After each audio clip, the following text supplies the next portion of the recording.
No, Mark, it just started it.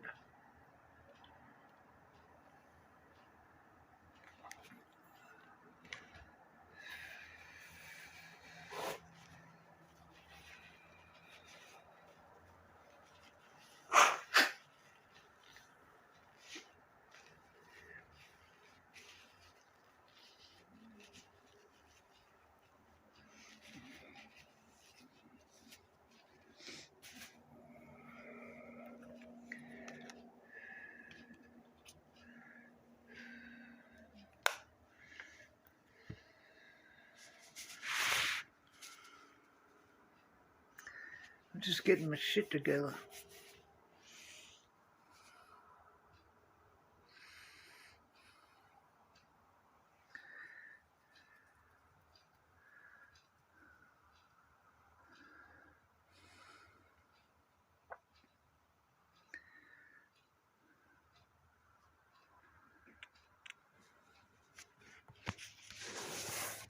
Okay, where am I up to? Okay, start with the usual. They're the drivers. That's the car.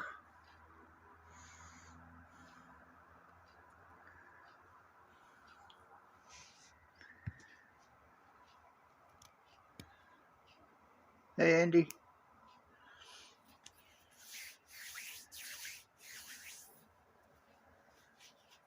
Hey, did you see Satiri got a P1?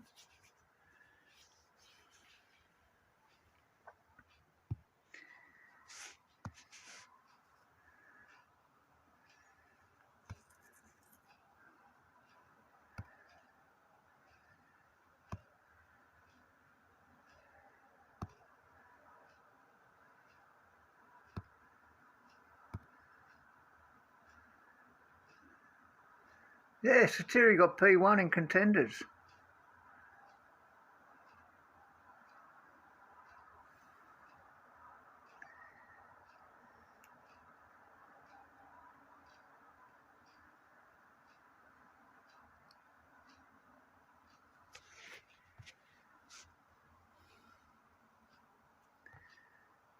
$220.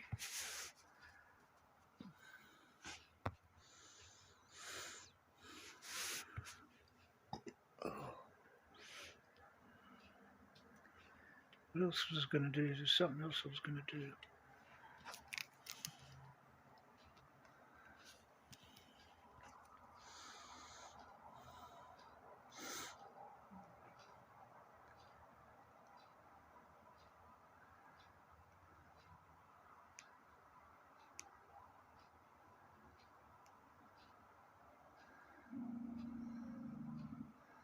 Yeah, still not good enough, man. Might look good, but it's still not good enough.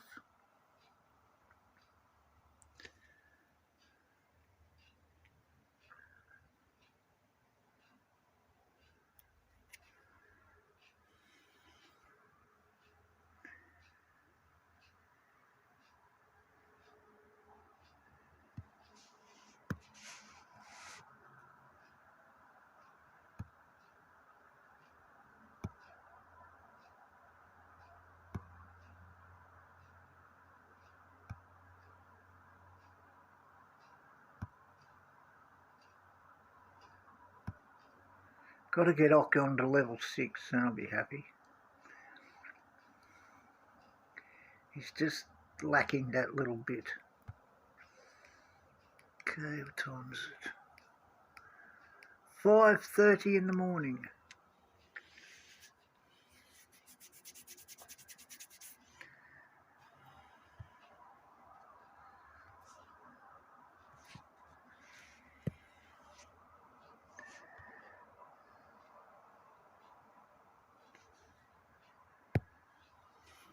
Keep that into life.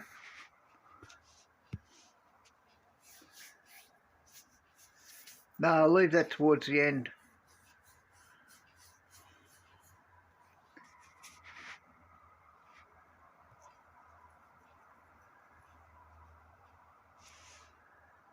Okay, where are we?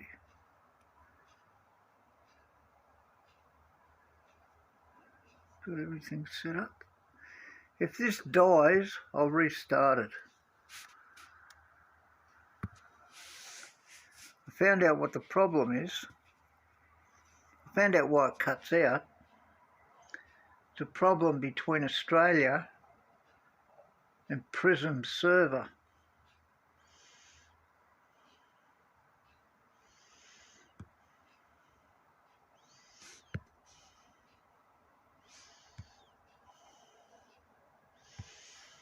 Man, I did that and then I didn't. Yes, I did.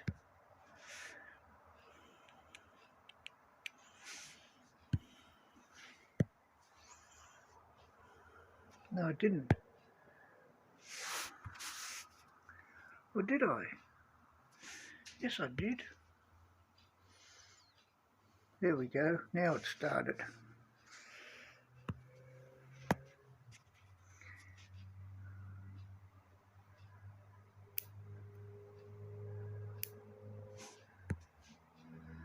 What's going on here? Hang on, I've got to restart it.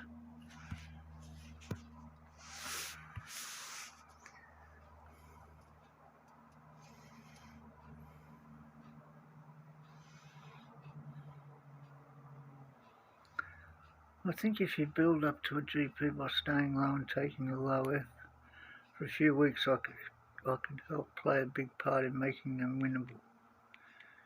Yeah, everybody says that.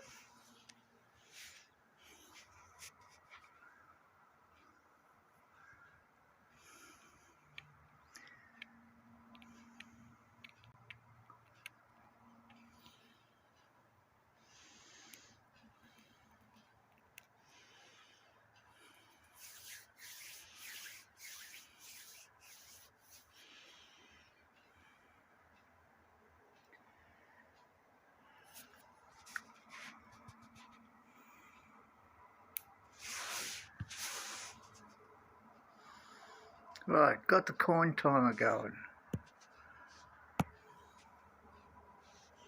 That's better. Now it's working.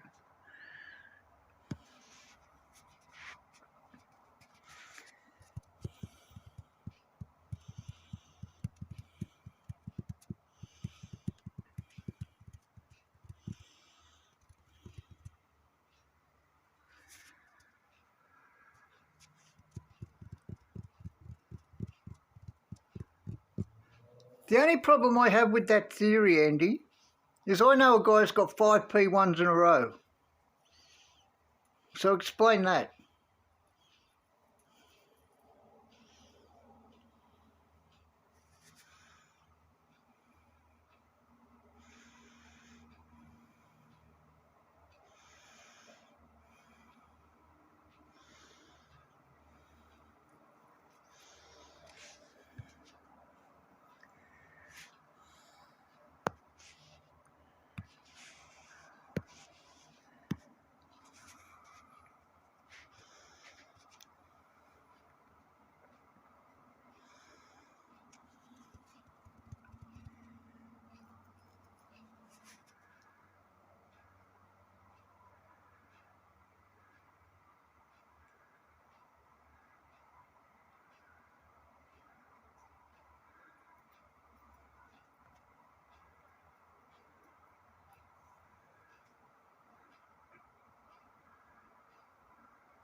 Hey Andy, Australia's got your weather today. It's freezing cold and it's pouring rain.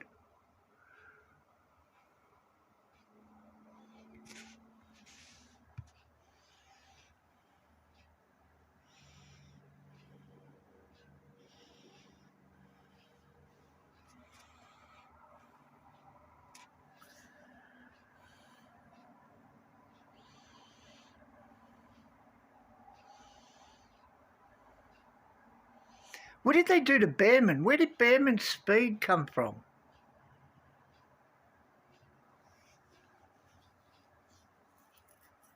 Oh, that makes me feel better.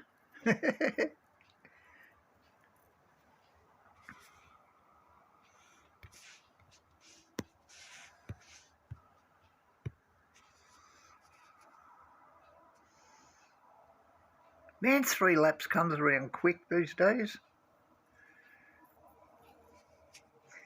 Wasn't paying attention.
I could just hear my drivers screaming out, "More speed, more speed.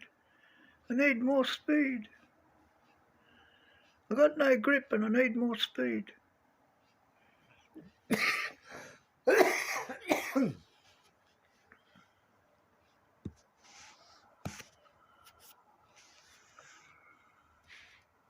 Oh, that's fun.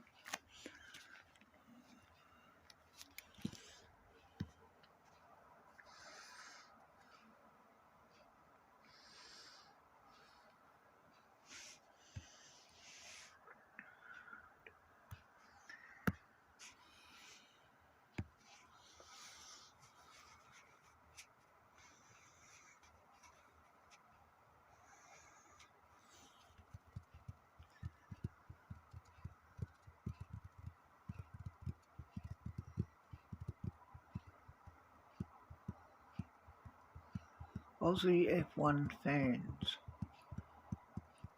This Australia actually won a game in the World Cup. Shame the guys that scored weren't Australian, but anyway, we'll take it. Not that anyone cares.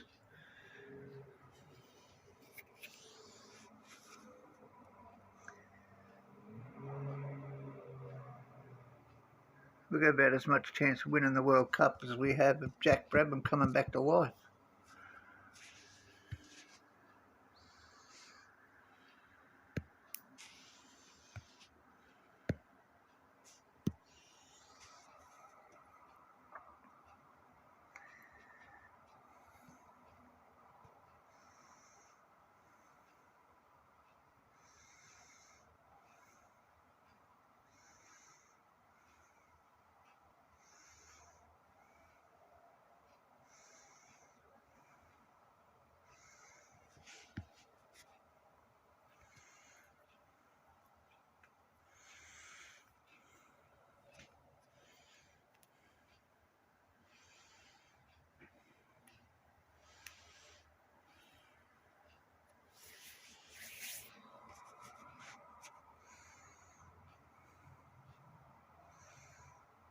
Ocon just doesn't quite have what it takes yet.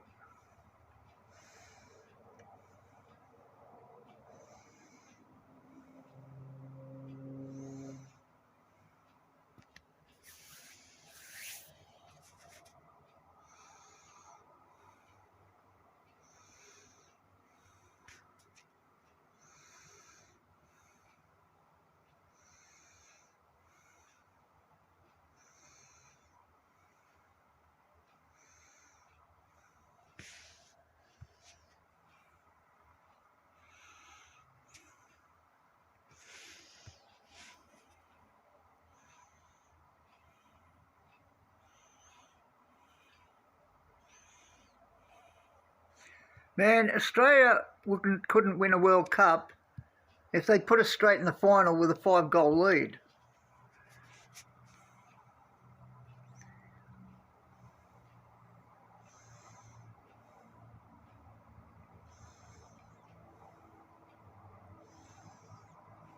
The only reason we got in the World Cup is because they expanded the number of teams that are in it.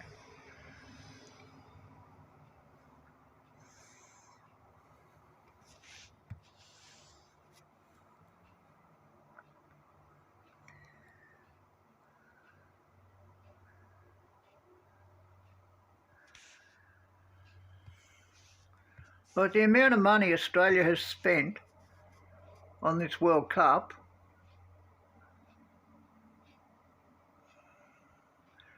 for a crowd that is lower than what netball pulls, is just unbelievable. We've got all these big sites around the country where they've got these big screens up, right, where you can go and where you can watch the game. They get about 200 people.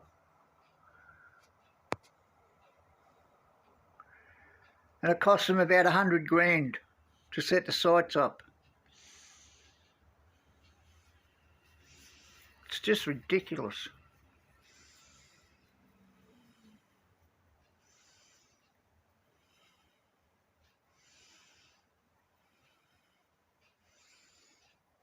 Australia gets less people at an entire season of soccer games, like the A-League soccer team.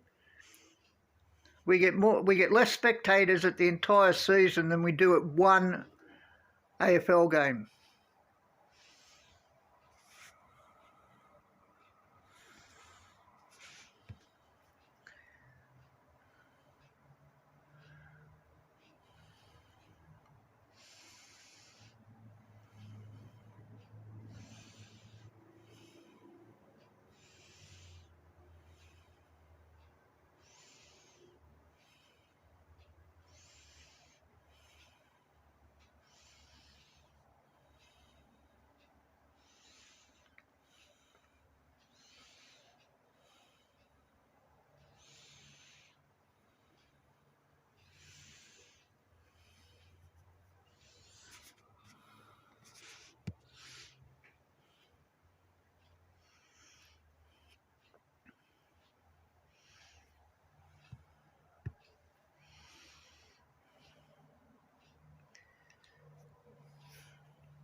It's crazy the amount of money we spend on sport in this country.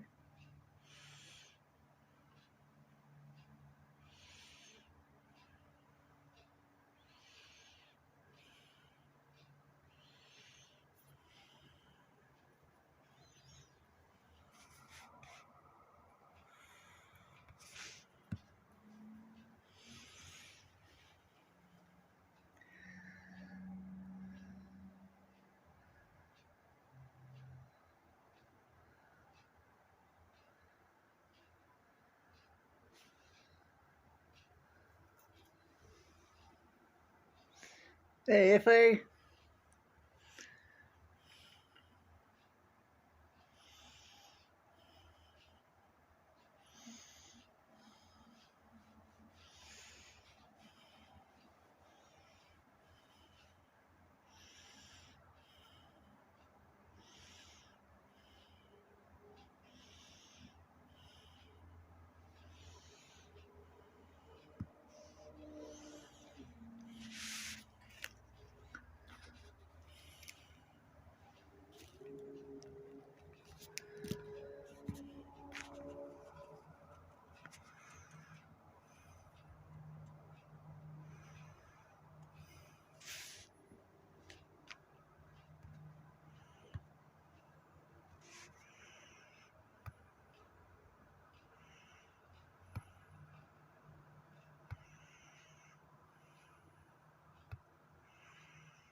Has anyone got anything decent in their sprint so far?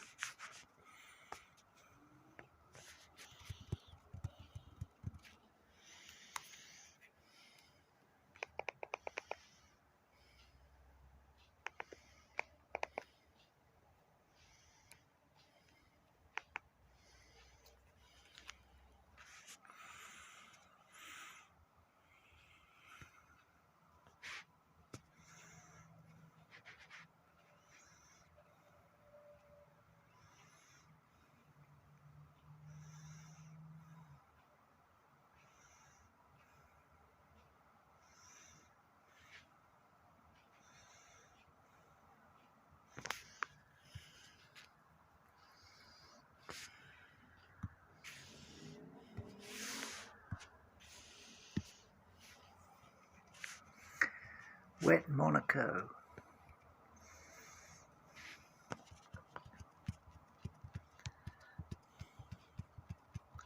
God, I keep getting this Cairo guy a lot. Must be getting sick of me beating him by now. Must have had him at least half a dozen times so far. Seems to happen a lot with me. I get one player, like, over and over and over.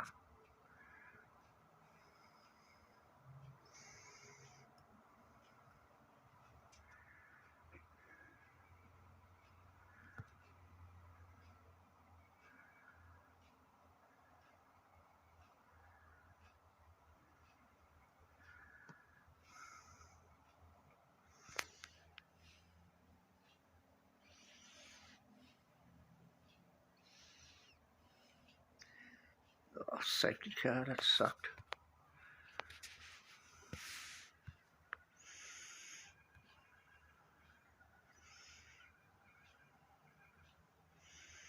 They should ban safety cars during sprints.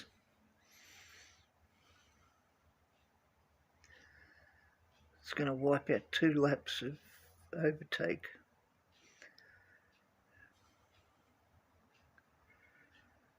Well, I might be able to do the whole 5 laps now without stopping. I have no idea.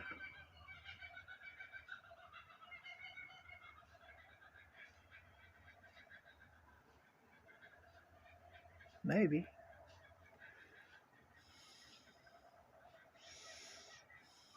Yeah, no problem, Nathan.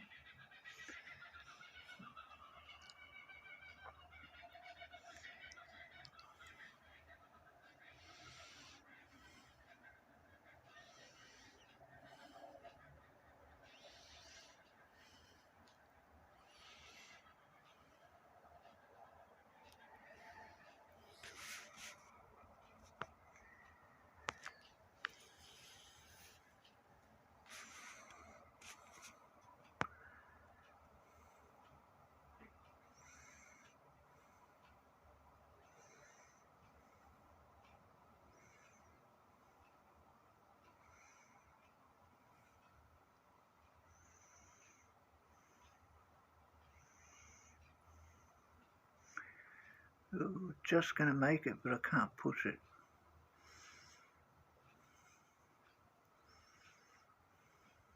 I'm going to get smashed.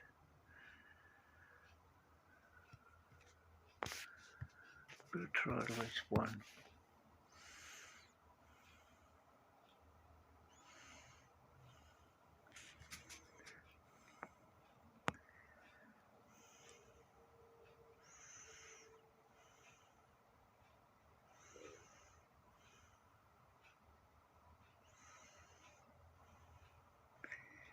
Yeah, I've got enough.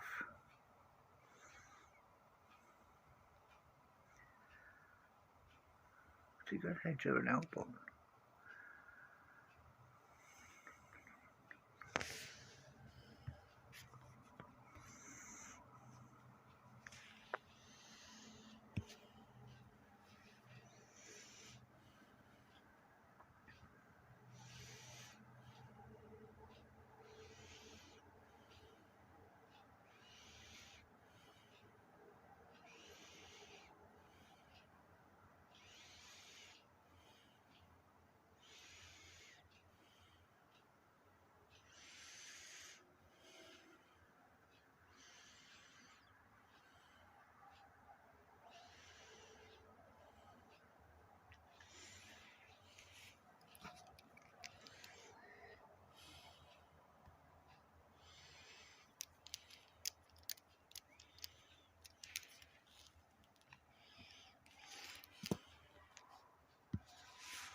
I'll show you after this race. That'll be the end of the sprint. Then I'll show you what I'm running.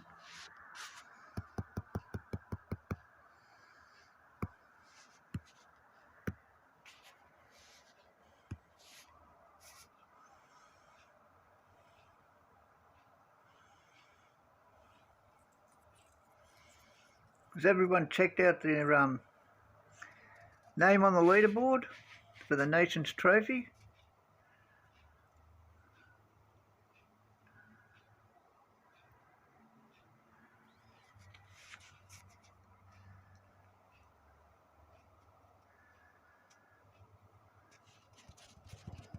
I'm sitting 114th.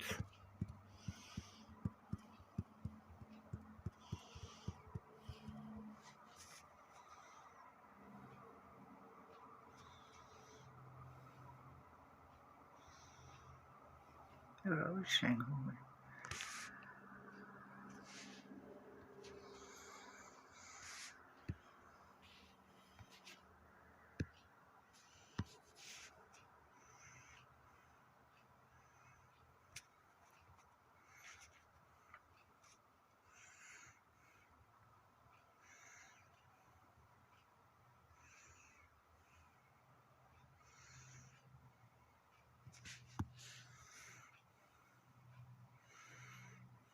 Come on, I can't push the way through.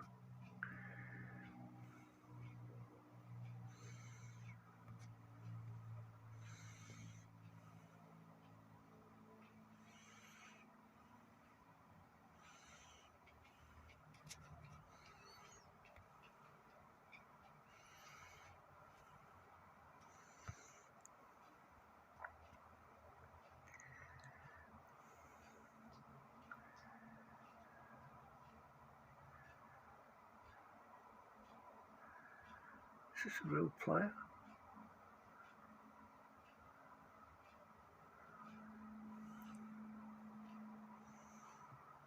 That's a terrible corner.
Come on, Ocon, you normally do better than this.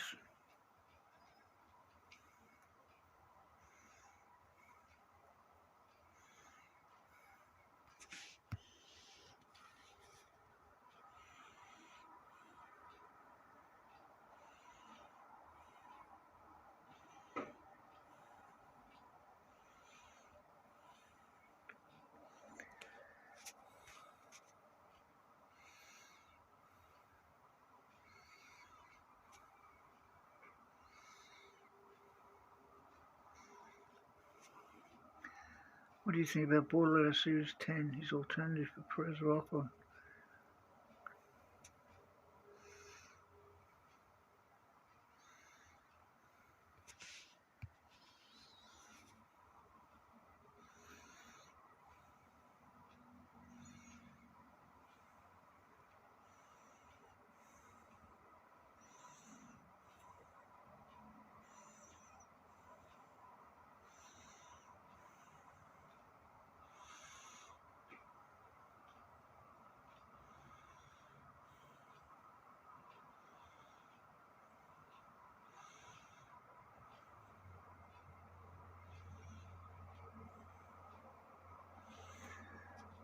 I don't know, actually.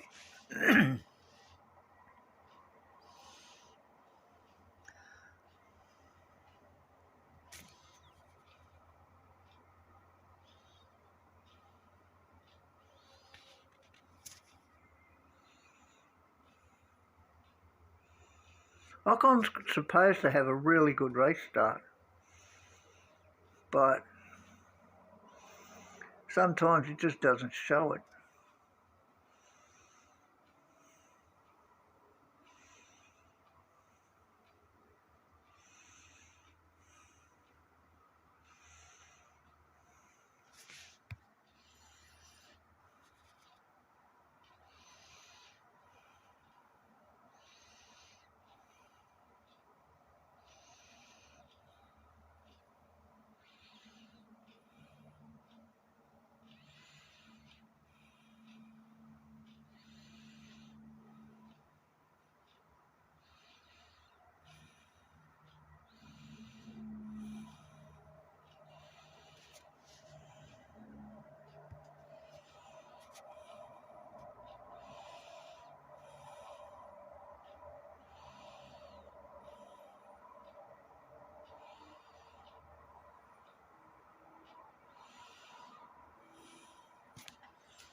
Will it be Gasly? Will it be Tempest? Or will it be Stratos? It's usually what pops up.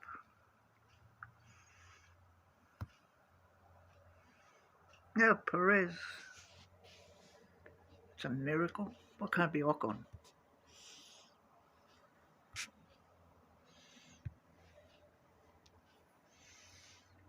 Shit, I might have plugged this in.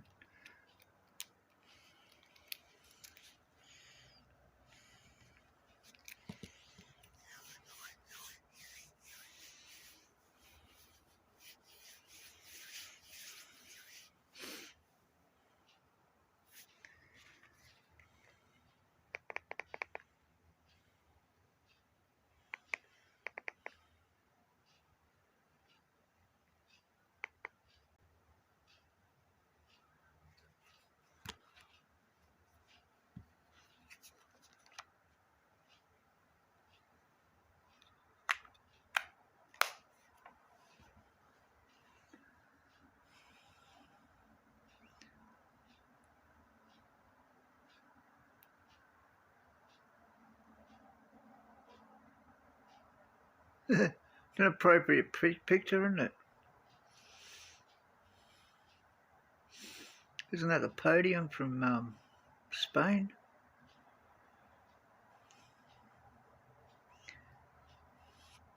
I think they should have Norris up the front, considering he is the world champion.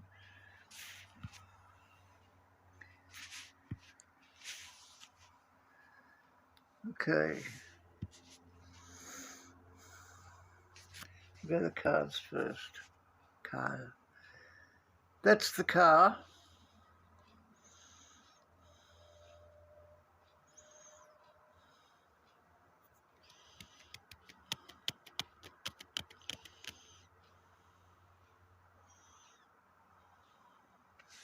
Or you can use that one as well, but I prefer the other one because qualifying is better.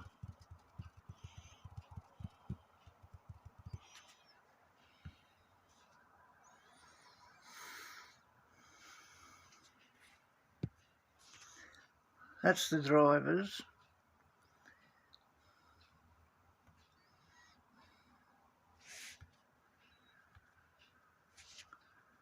It's the same Bortoletto.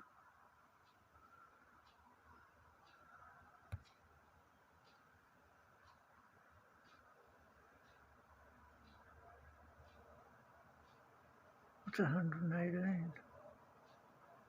What's that, level 5? Yeah. It's got trash tyre management.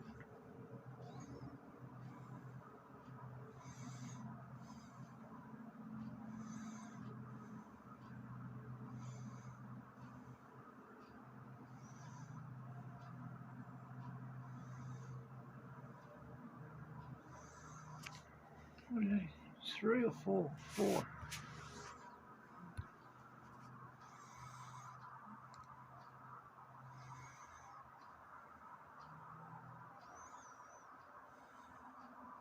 Interesting how Perez has lower overtaking, but actually overtakes better.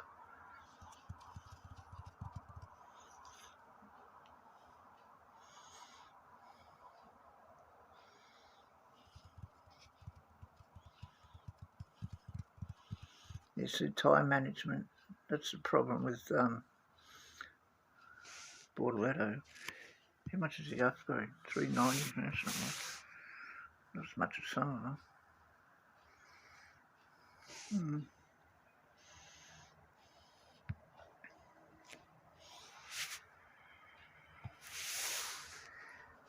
I'll show you why I prefer the two I've got. Oh, come on.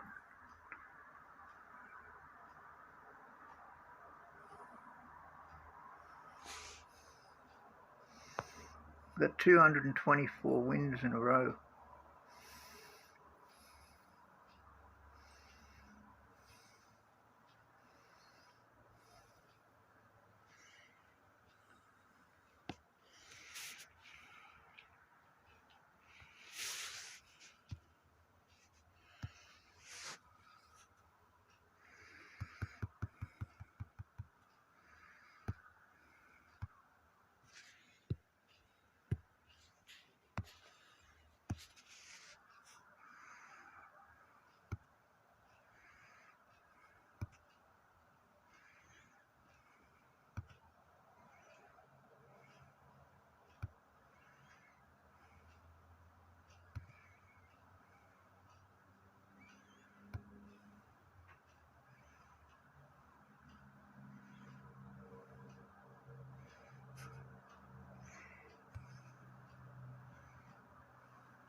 Not bad.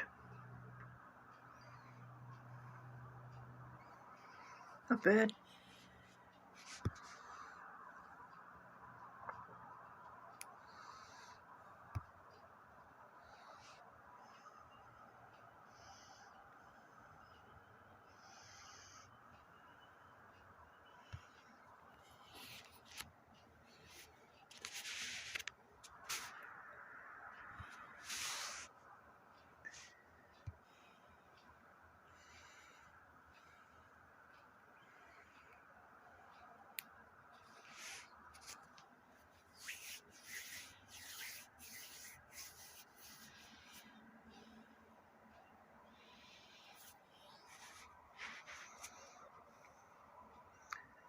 Takamazui.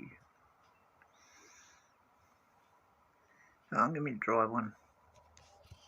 Don't like wet Monacos.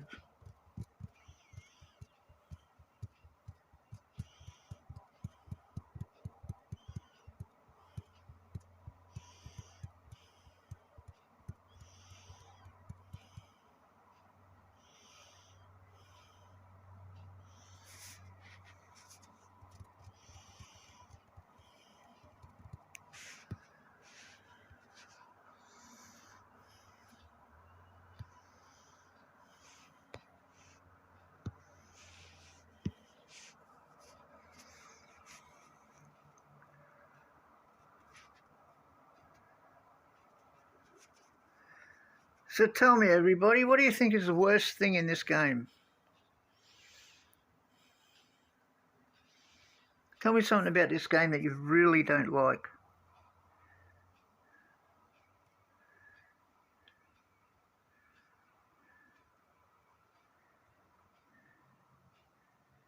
Andrew doesn't have to. I already know what he doesn't like.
Game don't have the third person cam.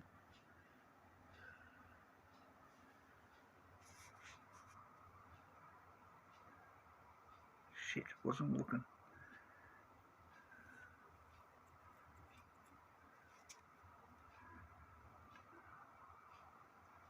The game don't have third person cam. You mean the what do they call it? Cinematic.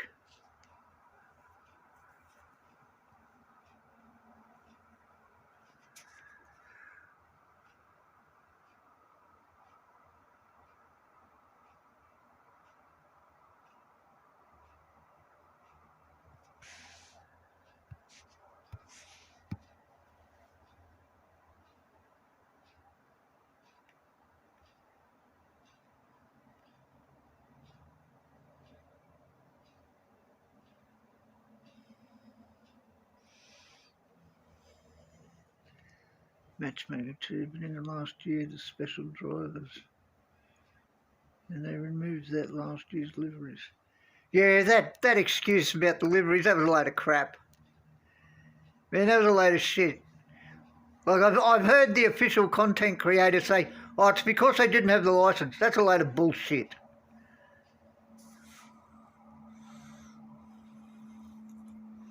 They took the liveries from last year to make people buy new ones. That's the only reason they did it. You know, all this fucking crap that you know, a certain content creator wants to put out. Oh, yeah, but, you know, but it's because they didn't have the licence for the liveries. That's crap. That's garbage. They took them away so people had to buy deliveries. You know, what was another excuse I heard? Oh, they won't fit the new car. What do you mean they won't fit the new car? I've still got liveries that I've had for 3 years. But they're not official liveries. They're special liveries. So why do they fit the new car? The only reason they took away the liveries was so you were forced to buy new ones if you wanted them. That's the only reason. And anyone who tells you any difference, full of shit.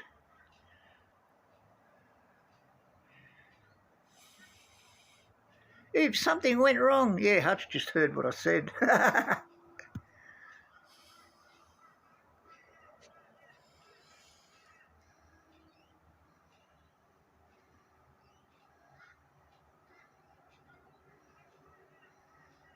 Yeah, that's a load of growth. It had nothing to do with the new car.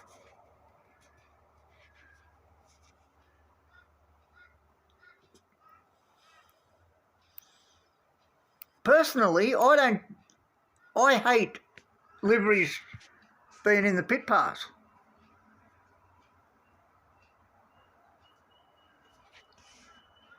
You know, if I'm paying for something, if I'm paying for the pit pass, I want things in that pit pass that make my car better. And liveries don't make my car better.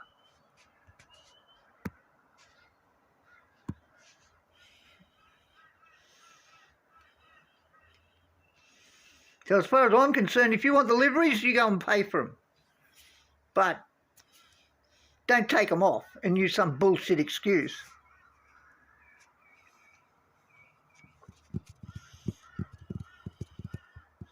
God, I got this guy again.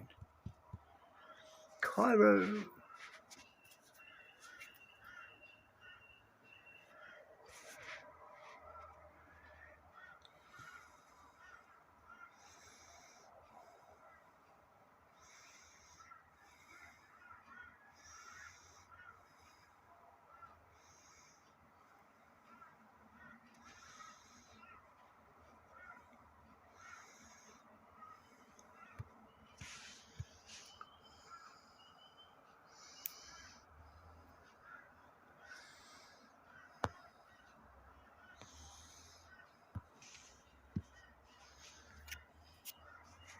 One thing that's really annoyed me this year is they took away the Hall of Fame. Like, they only show last year's. Like, that annoys me.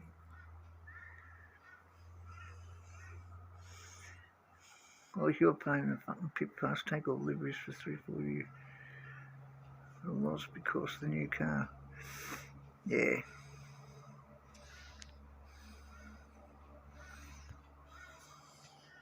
And they removed the race crate at that game. Race make for. Oh, you mean the 100-point race crate that you got in the first couple of years?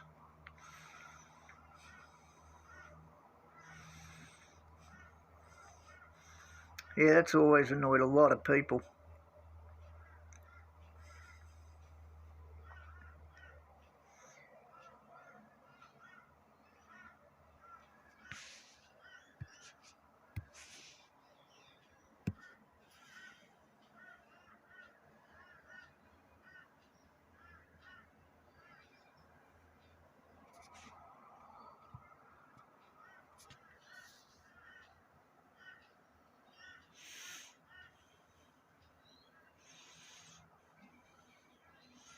Yeah, that 100-point race crate, that gave you an incentive to play the game.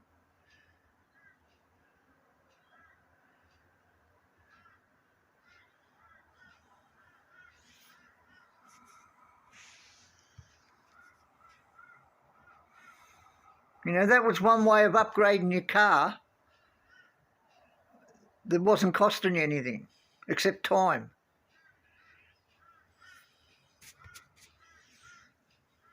You know, if you can't afford to use bucks to open crates, progress in this game is so slow. You know, you've got Buckleys. yeah, that's it. The 100, well, yeah, well, I call it the 100-point race crate because you had to get 100 points.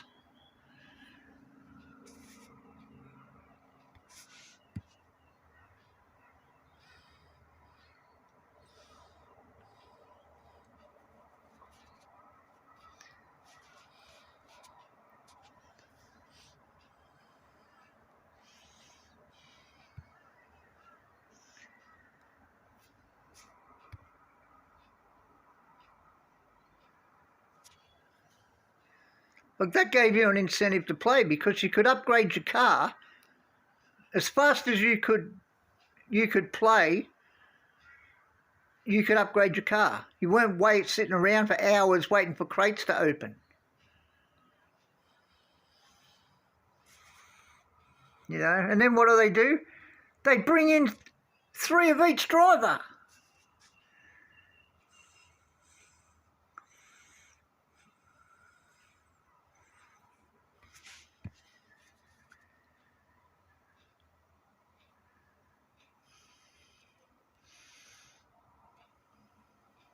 Like, I think 3 of each driver is one of the dumbest things they've ever done.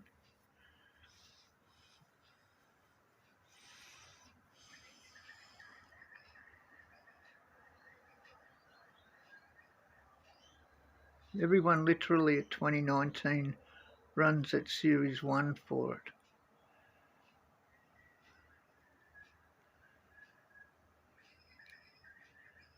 Was that long ago? I can't remember now. If you had to race in your top group to get points. Did you get points regardless of what series you were racing in? Like if you were in Series 6 and you raced in Series 1, did you still get points towards that crate? I don't remember.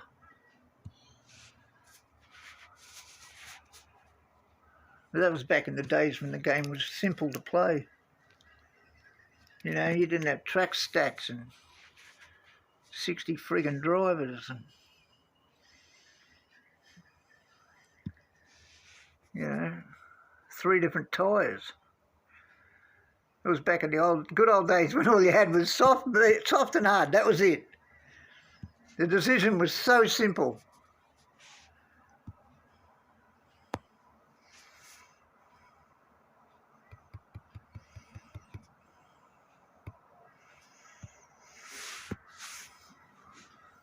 That was the reason I started playing this game, because it was simple to play. God, I thought my cat was trying to eat my leg. friggin' blanket.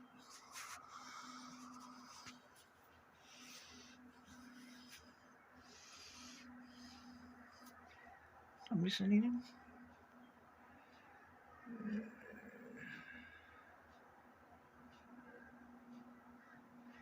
But in the last year, the special drivers. Yeah, well, we all know why they did that, don't we?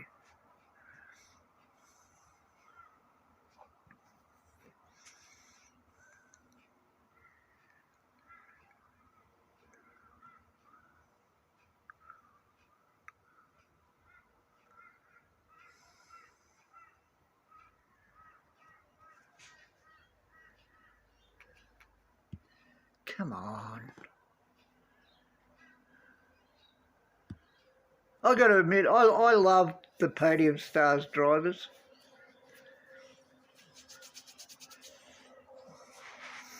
But I got like Senna the first day they were out.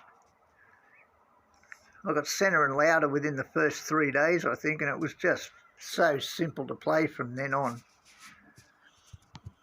You really didn't care what your car setup was, they were going to win anyway.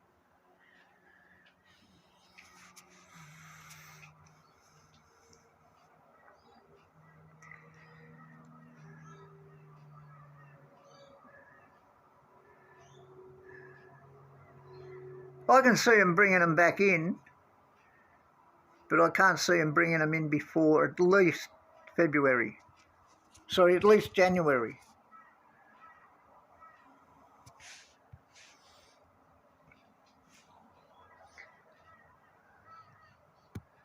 Where are we? What was it?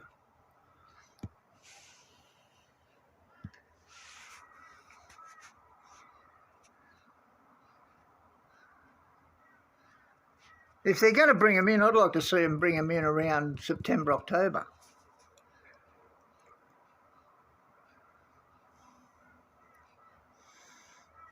You can pretty well guarantee they're going to do it again.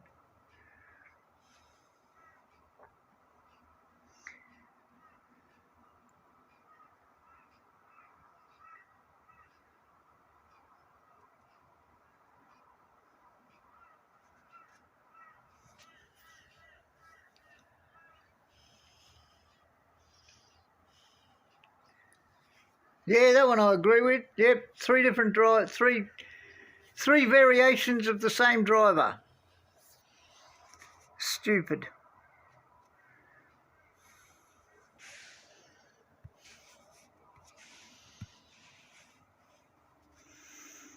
Like another one's track stats. I think track stats is one of the most stupid things they ever brought in.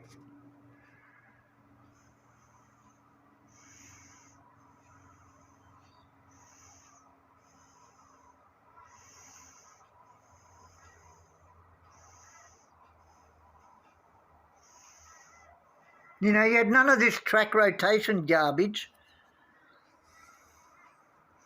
You had like 10 tracks in Series 10, 15 in Series 11 and all of them in Series 12.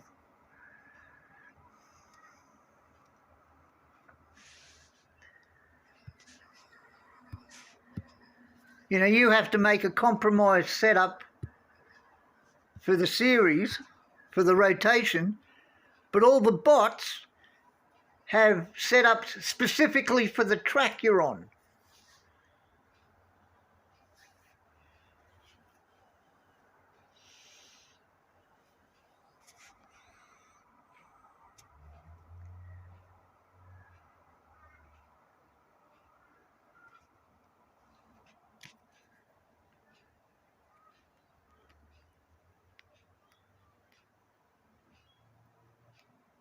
Now, 2019 in this game was really good.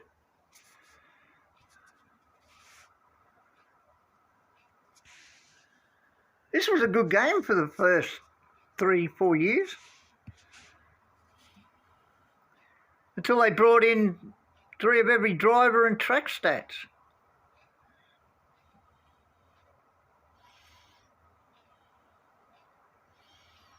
Yeah, but they brought track stats in because people complained.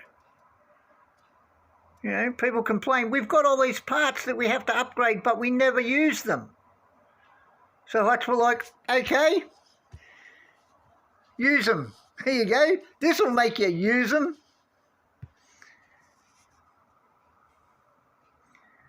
Instead of people thinking, oh yeah, I've got these parts I never use, but I don't care because I can build a car that can race on every track in every series.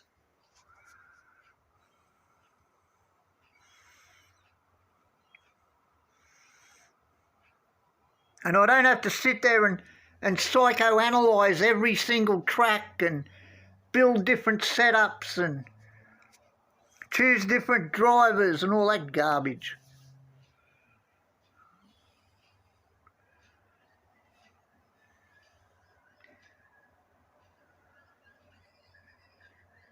As I said, this game was really simple to play before. Now they've just, over the years, they've just made it more and more complicated. You know, and people screaming, oh, can we get intermediates in the game? Why the F do you want intermediates in a game where the track goes from dry to wet? From 0% wet to 100% wet? Why do you want intermediates that are probably only good for one lap? It's not like the tracks only go to 50% wet. But everyone, oh, can we have intermediates? Can we have intermediates? Why? Why would anyone in their right brain call for intermediates? You know, you got 3 different tyres now, plus wets. Like, you want 2 different wet tyres as well?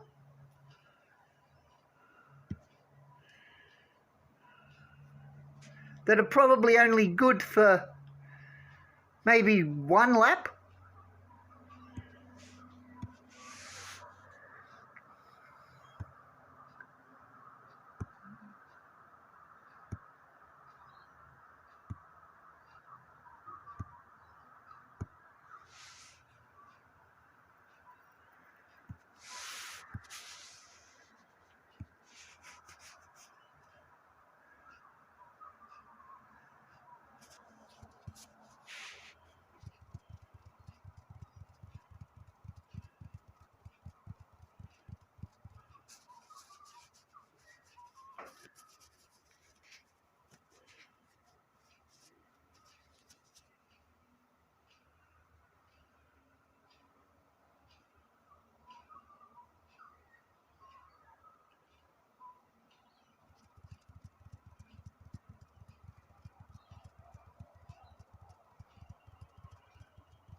You know, if they want to do something really good to this game, make it that in Junior you can't use boosts.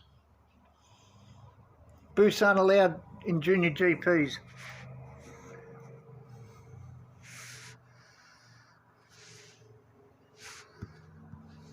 Not that way. At least that way new players could build up their boosts.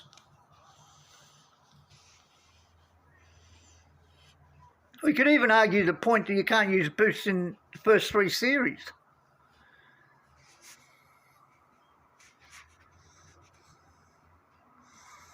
I think that would make it more, it would level it out to a certain degree. You know, you're still going to have people that are going to have higher assets because they can just use bucks to open crates and they're not waiting, you know, hours.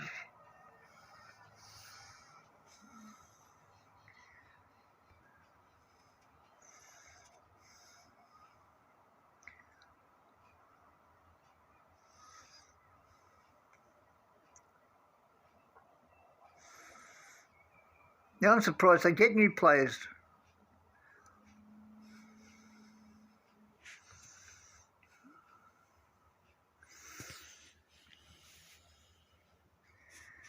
It must be a nightmare for new players.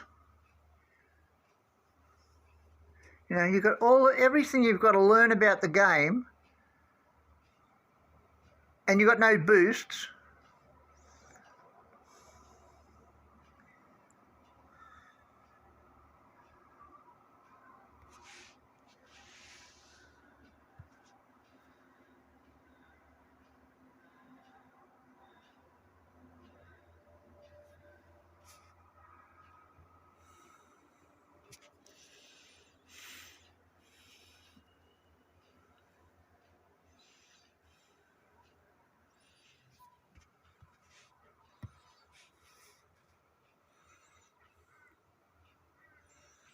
Why do they use the overtake there? I wonder why they program that into it.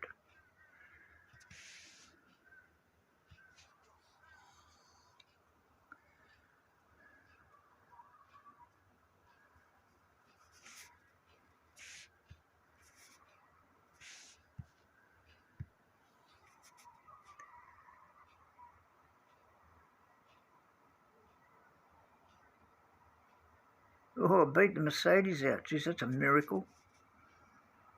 Mercedes pit times in this game are unbelievable.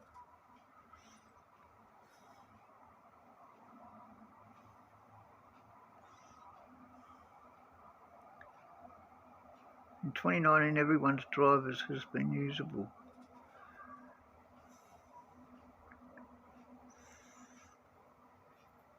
I didn't play this game until like March of 2020, and then it went to the new season in May. And in the 2020 season, one of the best drivers was common Kimi Räikkönen.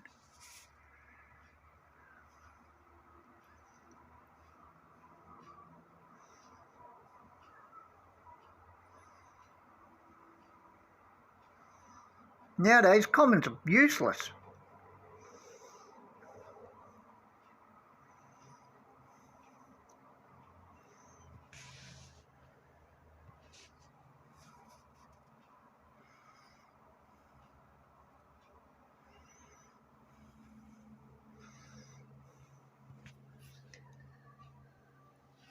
Hey, William. How'd you go in your GP?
So come on, everyone. Tell me what else you don't like in this game.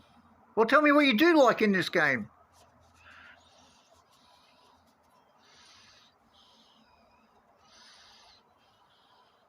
I imagine there's a lot more you don't like than you do like.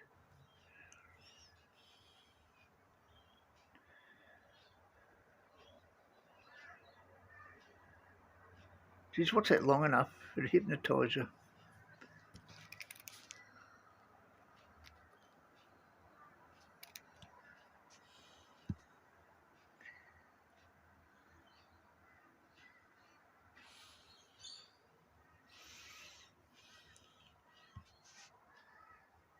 That was the last one? Really? I thought there was still one to go.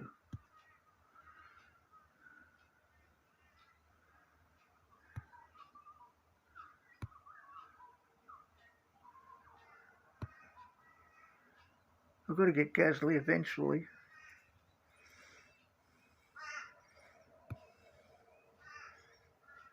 Bottas.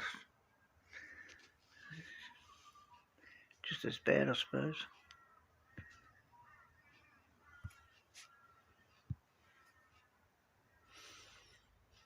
God, I better plug this in.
Wobble.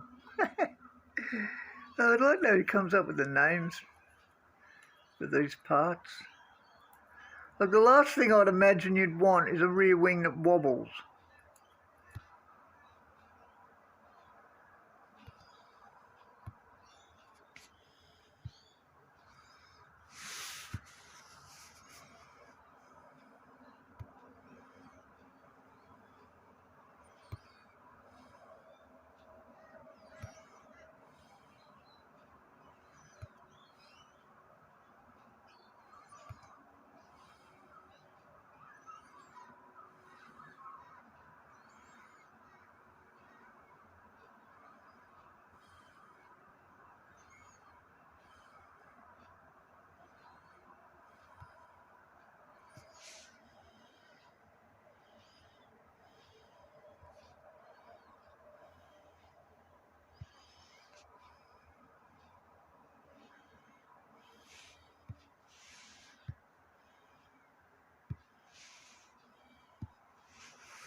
You look at that bar and you think, oh, I'm nearly there. And then you look at the number, it's like, oh, God, I still need that many.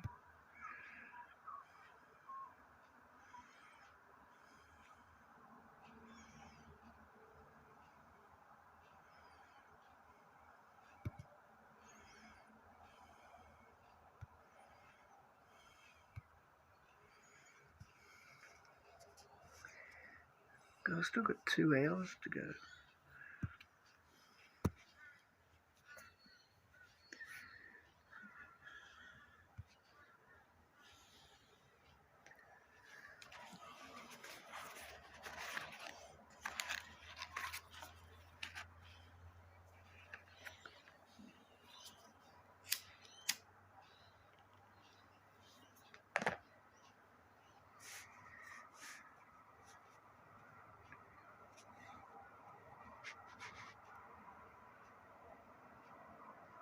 Netherlands, I hate this track.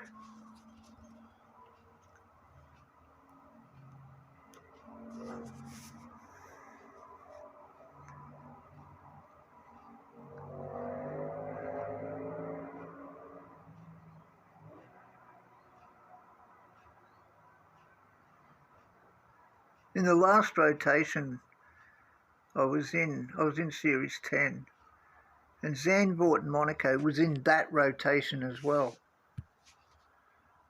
I'm sick of seeing the side of both of them.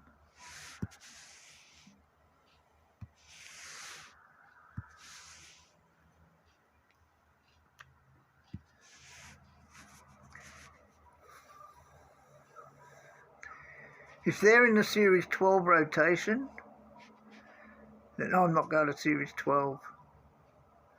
I'm not playing Zandvoort and Monaco for 2 months all up.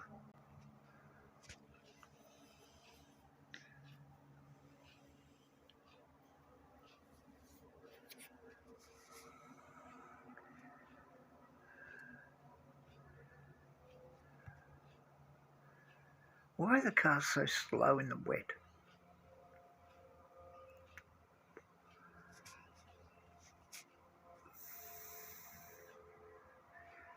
It really is just follow the leader.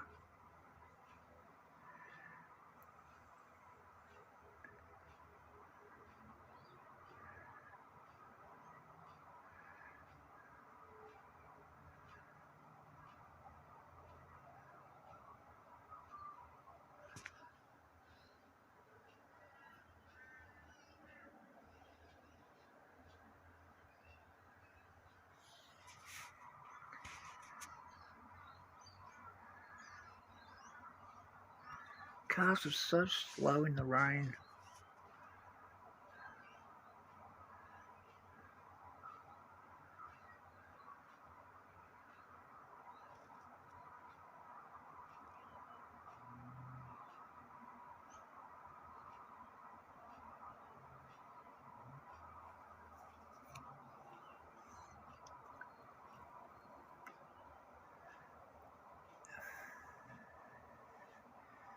This track was better when it was 7 laps.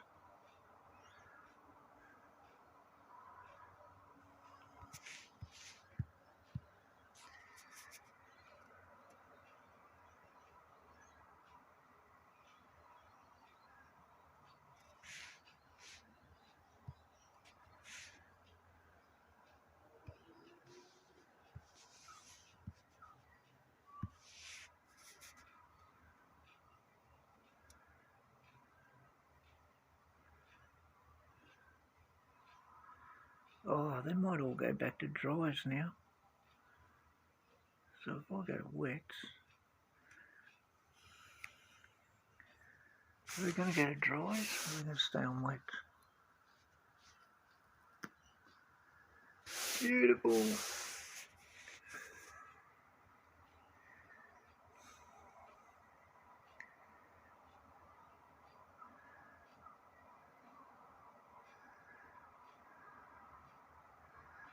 Except now you get stuck behind them. Look at it. Come on, get out of the road.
Probably should have sent them both back to pit then.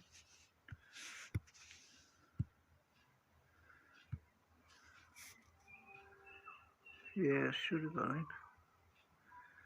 Then again,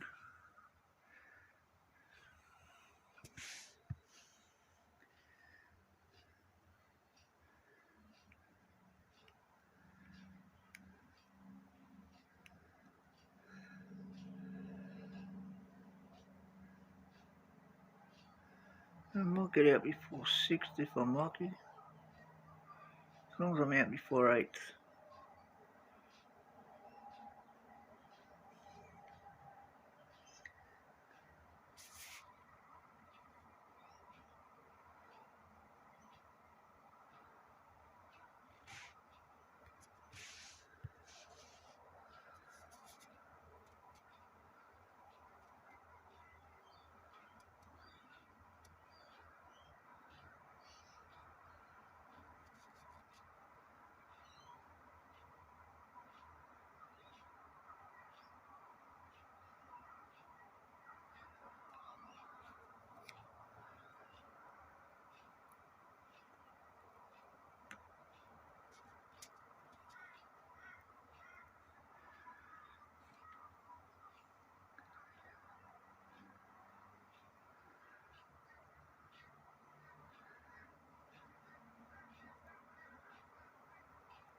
Oh, nice one.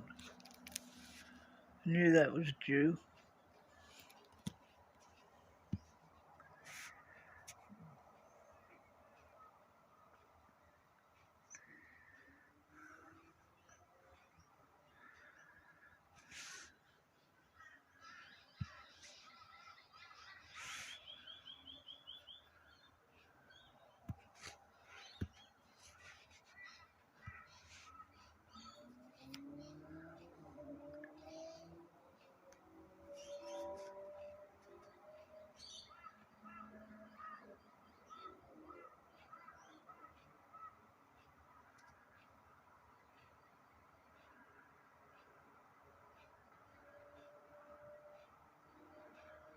One, two, three,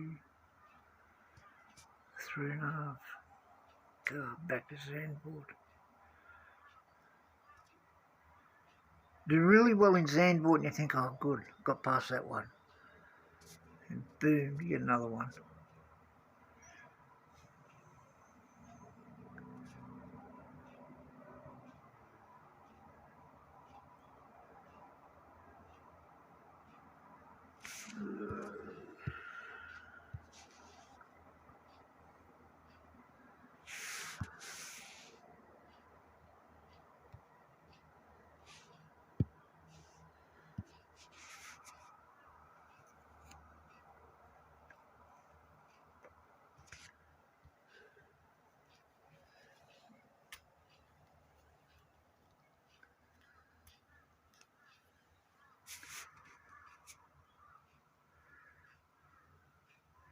Look at the difference Gladiator makes, man. What a boost.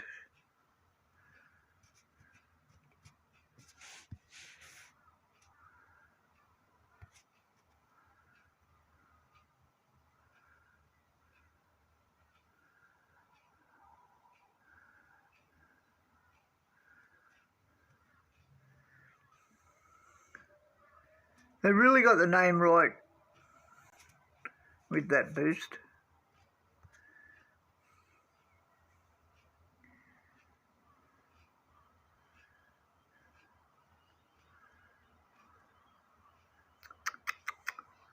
Got softs. Bad move.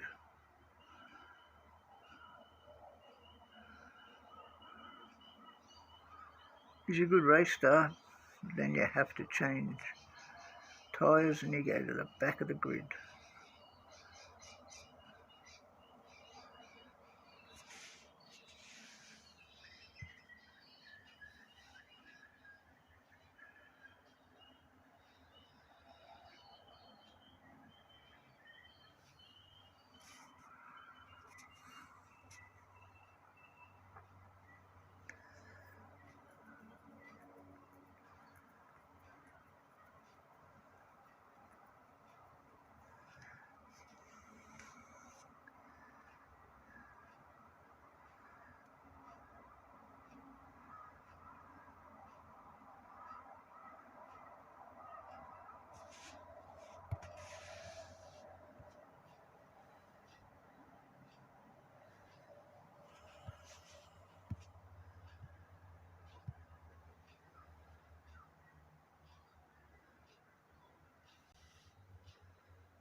Look at Behrman.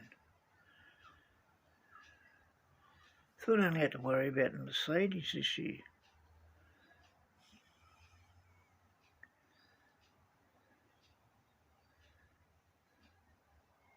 I want that to go.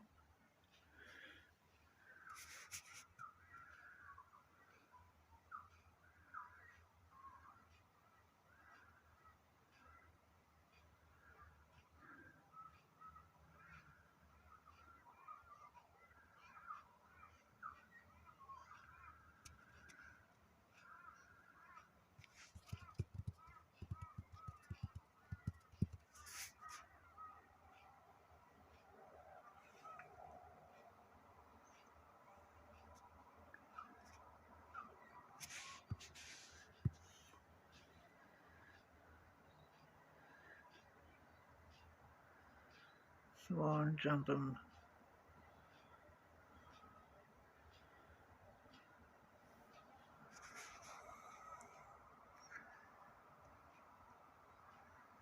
If my car's add up to 9, that's 45 points. And that's what I need per race.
Hussein's 20th. Ridiculous.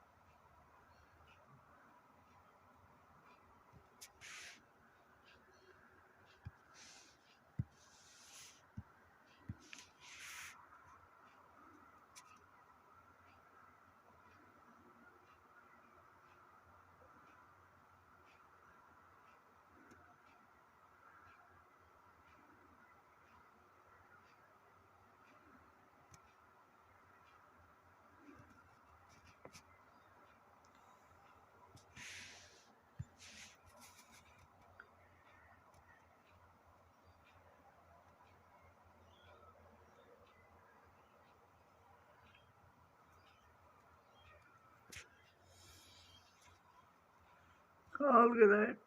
Third place is stuck behind a broken down car. That's gold.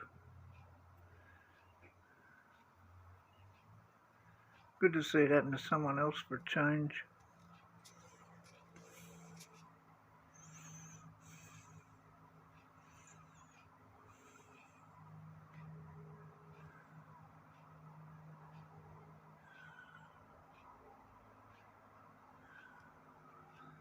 Time's at 7 AM.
Okay, so tell me what everybody likes about this game.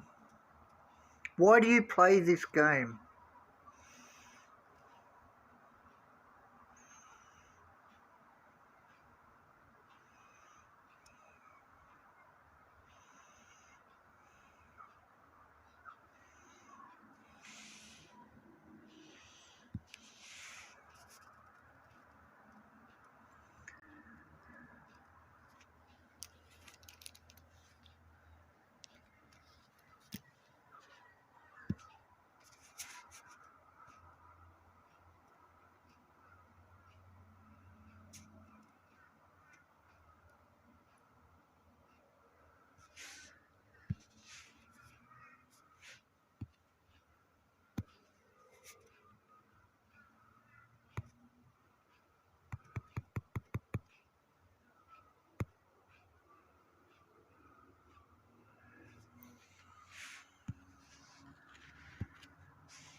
I'll see you after this race. This race will be the end of the sprint, so I'll see you then.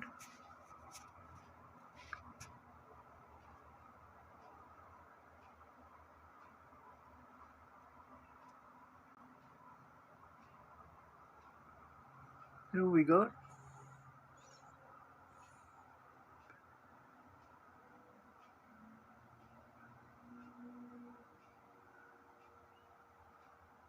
I can't tell whether it's KEI or KEL.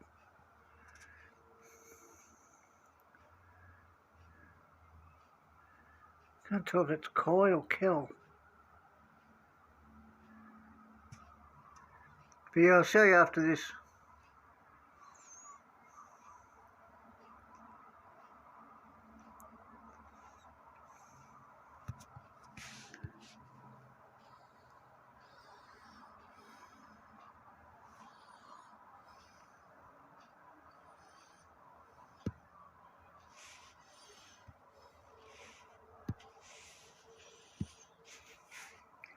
Starmine. Interesting name.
Safety car. Bummer. Gives P1 a free pit stop.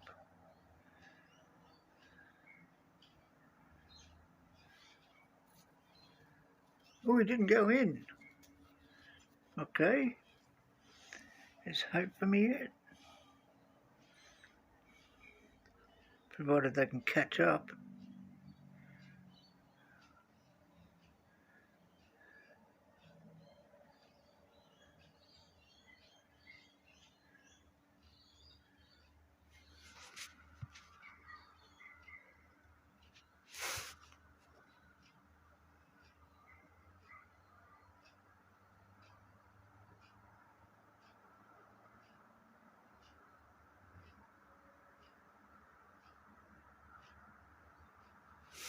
Catching up quick.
Sometimes safety car works for you and sometimes it works against you.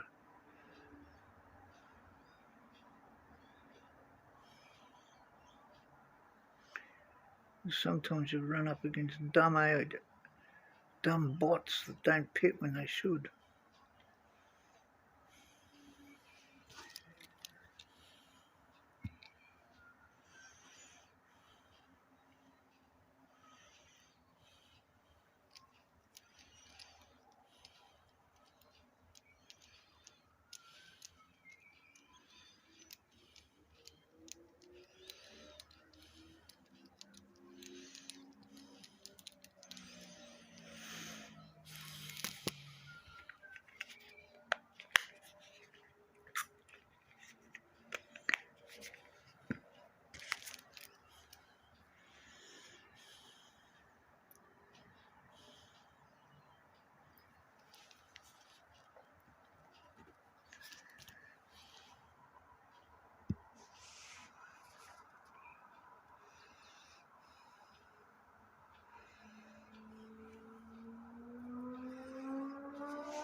P1 again.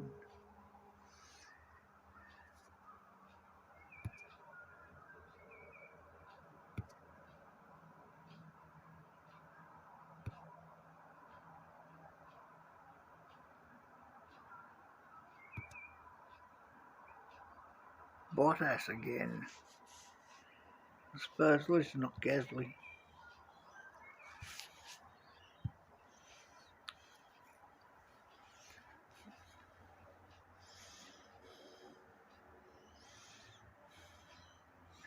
Should have one sprint to go, I think. 1, 2, 1, 2, 3, 4, and maybe 2.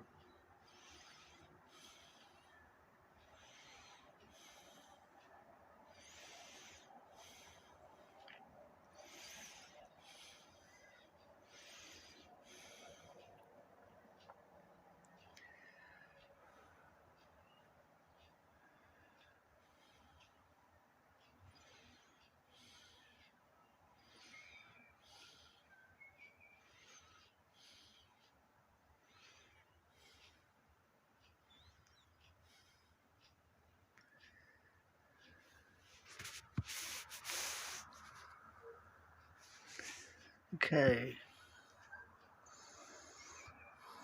That's the drivers.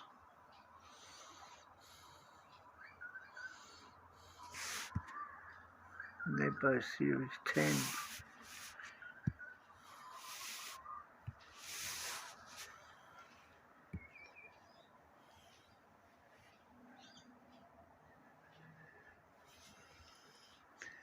That's the car.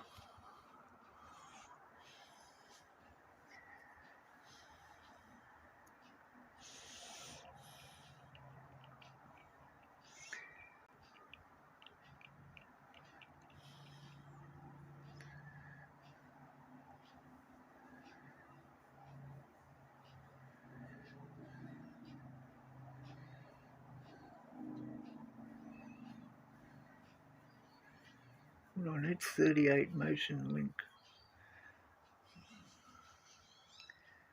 Yeah, not sure that's happening today.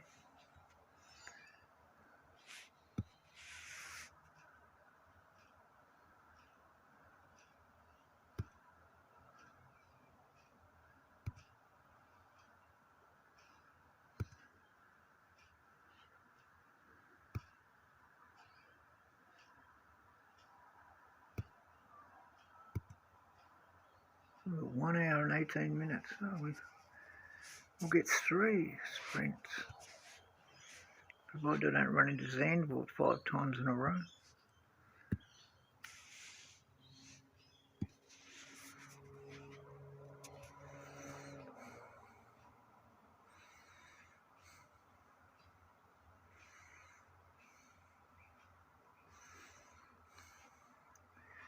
Three sprints, 12 races.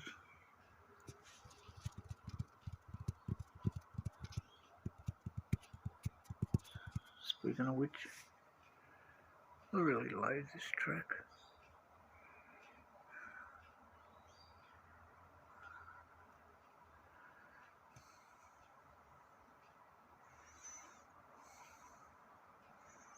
We got Monza, Monaco, Zandvoort. What's the other one? Could be worse, I suppose. Could be Singapore.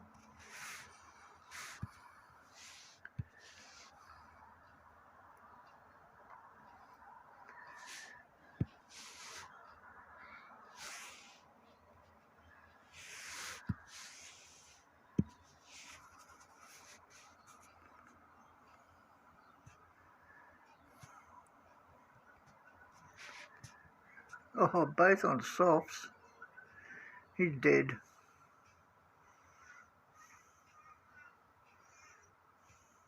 The way it jumps around. It's so frustrating.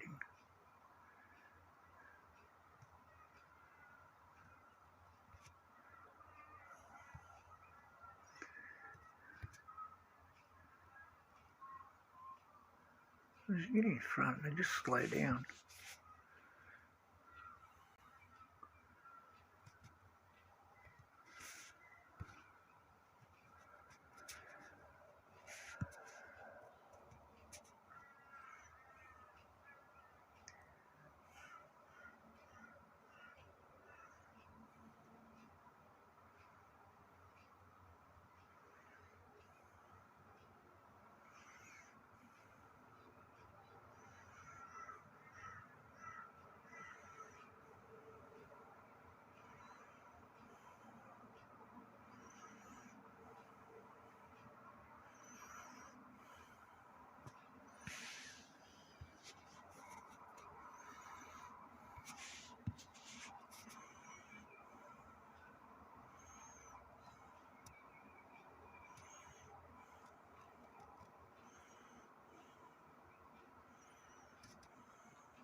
Three soft, and then he goes to medium, so he's going to have to pit on the last lap, which means he's probably going to end up last.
stopping it on this track does you no good whatsoever.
Toto.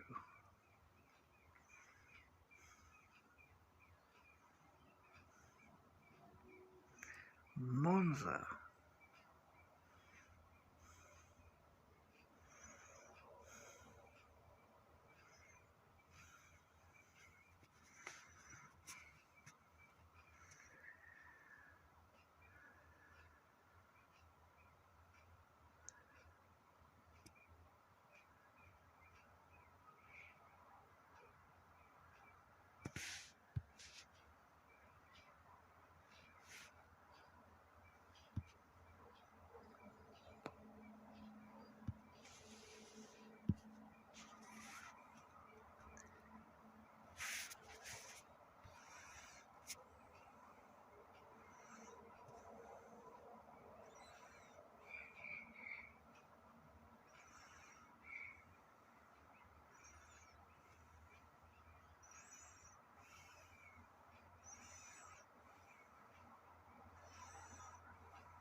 The way they jump around.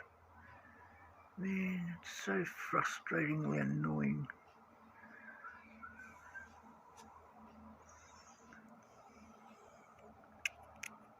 Yeah, I saw that, Eleanor. Well done.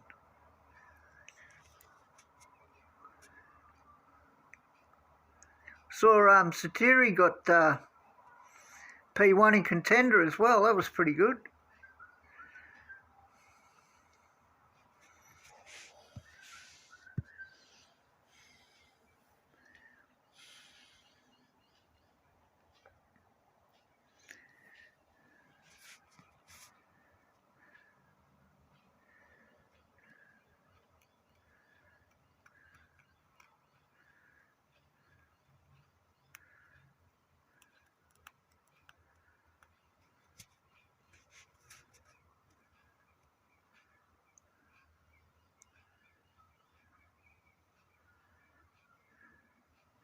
That must have made you pretty happy.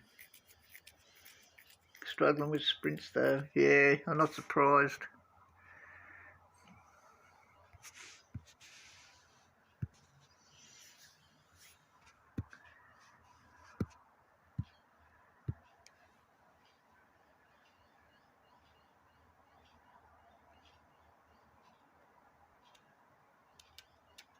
From what I've heard, Series 12's pretty tough.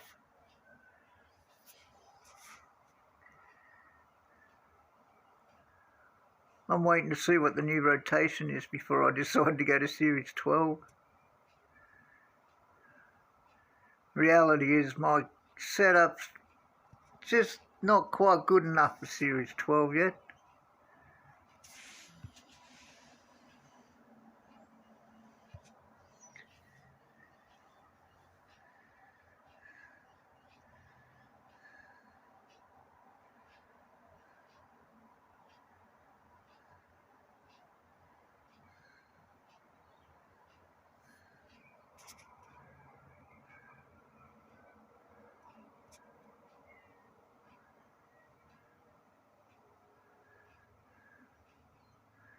Hopefully the new one will be a lot easier for you.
I don't know what it is, so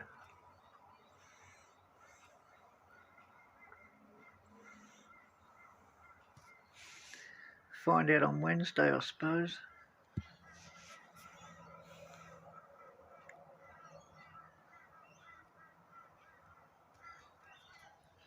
Did you enter the Nations Trophy?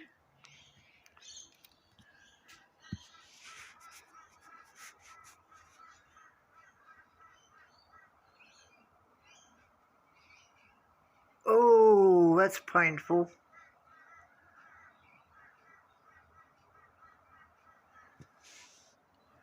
Though it all adds up. This time of the year, it's not too bad. It all adds up to get you closer to asset trading.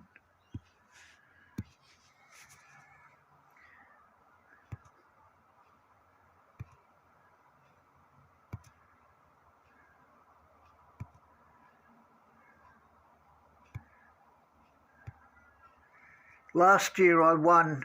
I got P1 in Champions. It was the only P1 in Champions I've ever had. And I got 308 Bortoletto. That was like Series 3 or something. And it was like such a letdown. And at that stage I already had Bortoletto maxed out and already had like 500 extra anyway.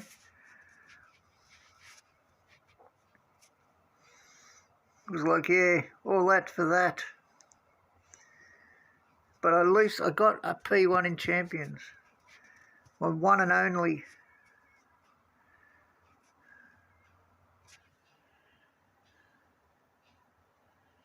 I've got dozens of P1 contenders over the years.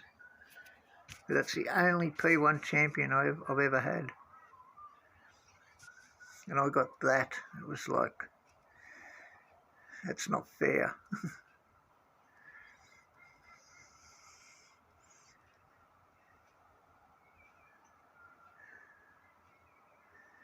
Was your rewards worth it?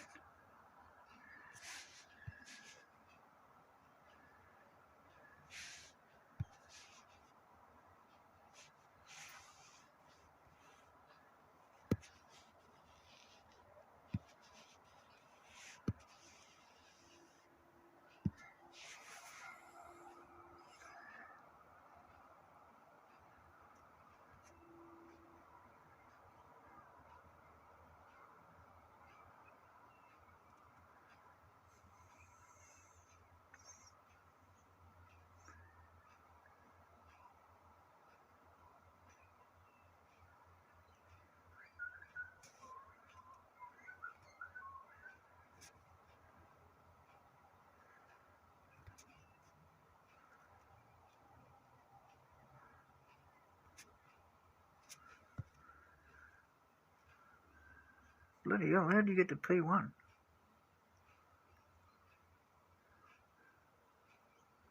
Well, that's a surprise.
I can't believe Satiri's group though. He got 364 points and got P1. I got 421 and got P2.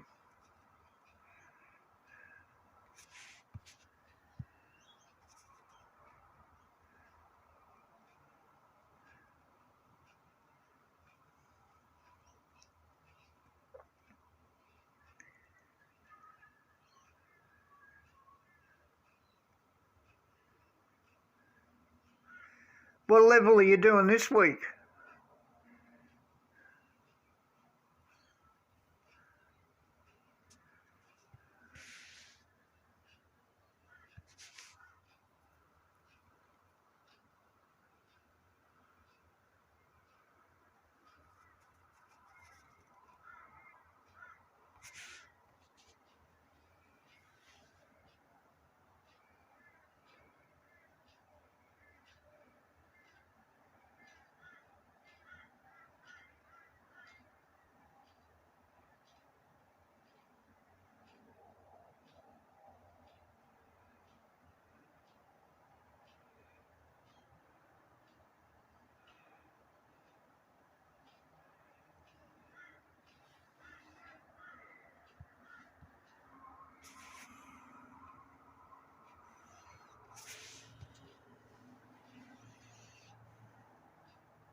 Yeah, Eagle is a good boost.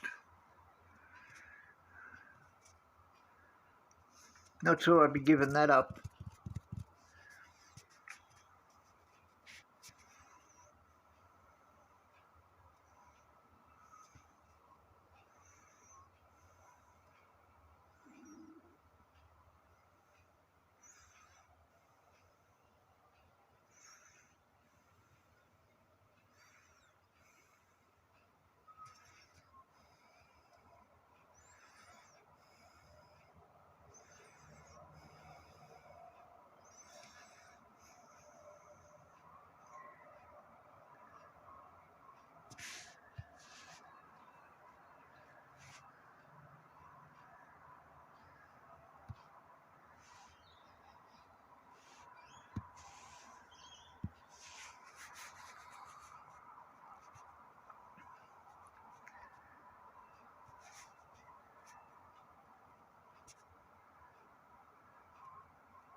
I wish this week's GP didn't have Singapore in it again. That's what cost me P1. And I don't have to use Sains.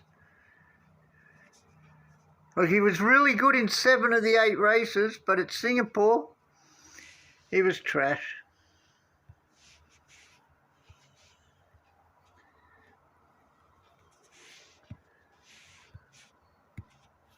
He started 17th, finished 15th.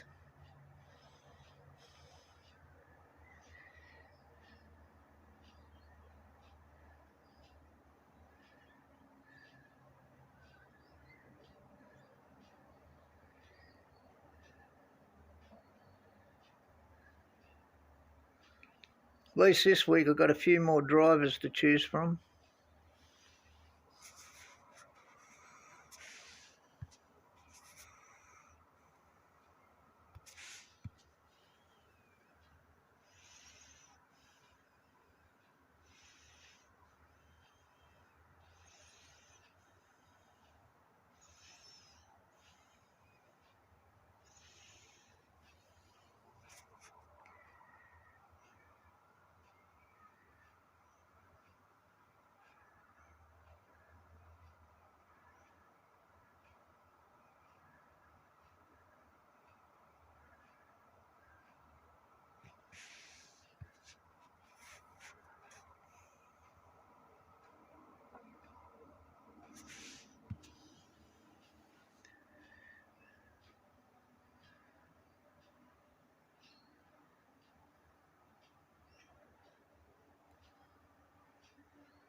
Yeah, Singapore's rubbish.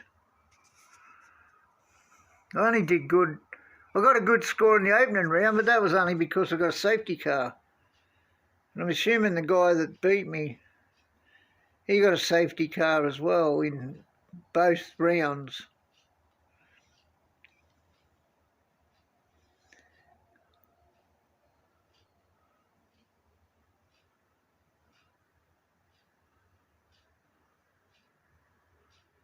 But this week might be a different story. Seeing I don't have to. I'm not told what driver, which driver to use.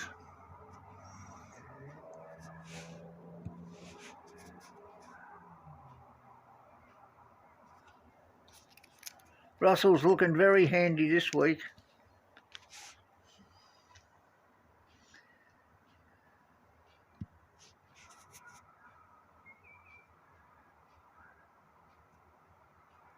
Because the legendary drivers, they're garbage.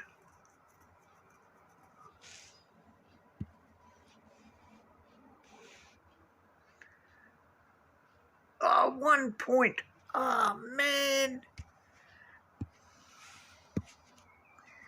I've had 4 sprints where I've missed by 1 point.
My sprint's going off because Sane's not boosted. Not sure what drivers are the best to use.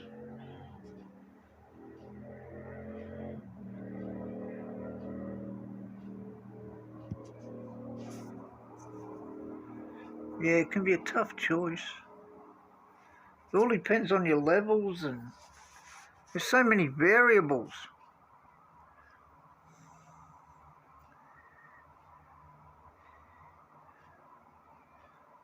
Like this week's GP, I've got 4 drivers that are level 8. But 3 of them I haven't upgraded at all. And it's like so many hundreds of millions to upgrade.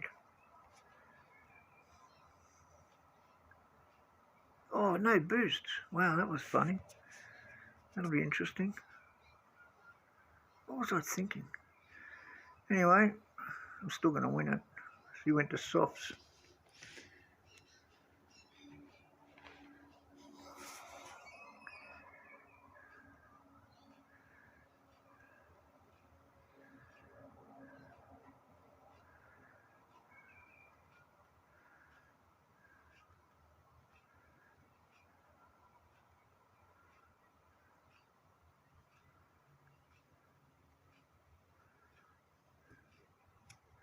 Series 12, it's all about epics, isn't it?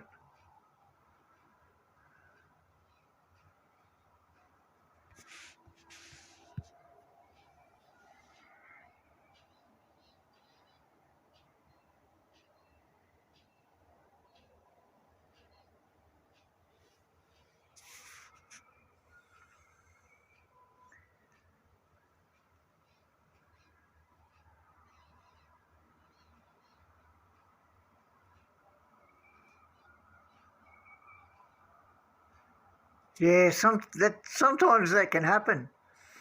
You upgrade a part thing that'll make your car better and you end up with harder matches.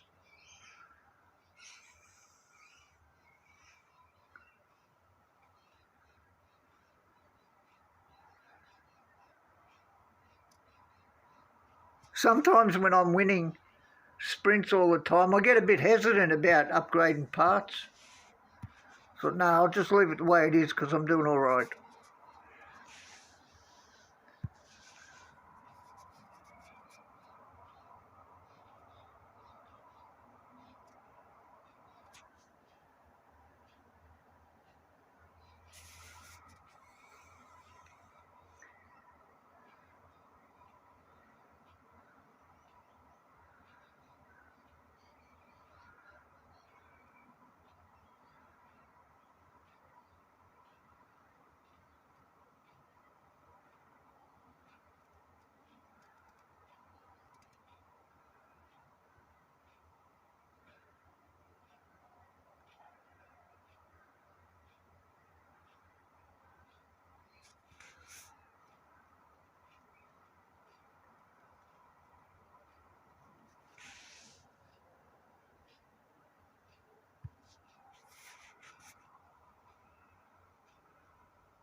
You went to softs? Why'd you go to softs?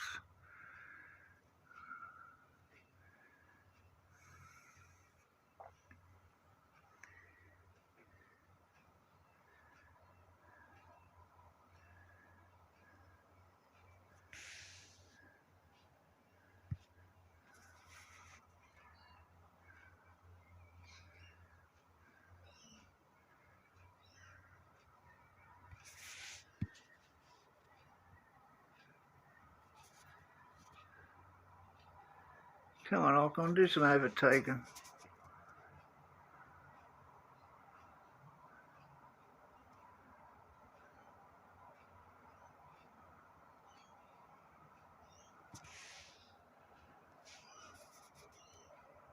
He's going to double stack, is he?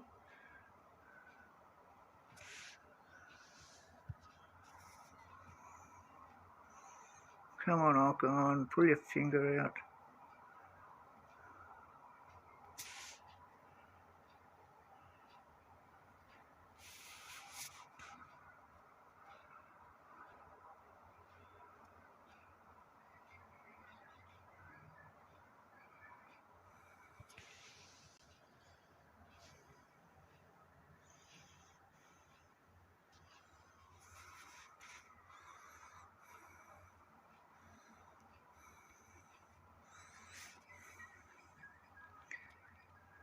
going to lose my win streak. That sucks. Well, because I forgot to put boosts on. Bummer. I blew my win streak.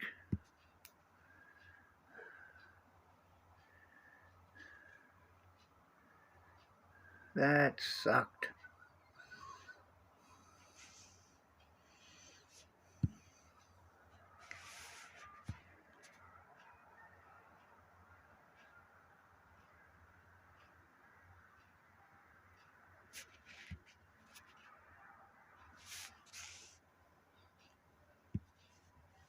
That really sucked.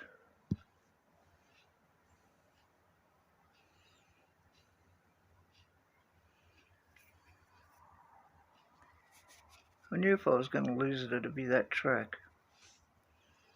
And for 1 point,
so what did I get to?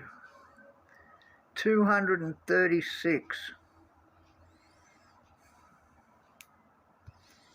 That's a bummer.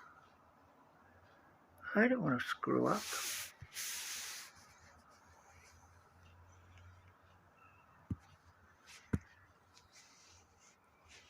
I could start all over again. Hey, 60 is still pretty good.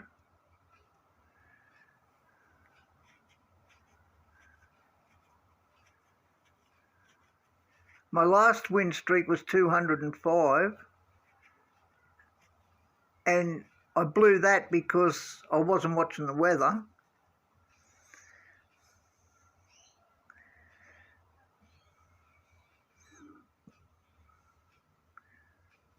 Last year's win streak was the best I've ever had. It was 531.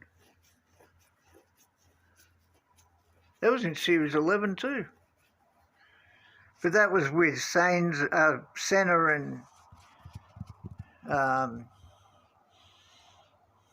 Senna and Lauda, and then Senna and Schumacher.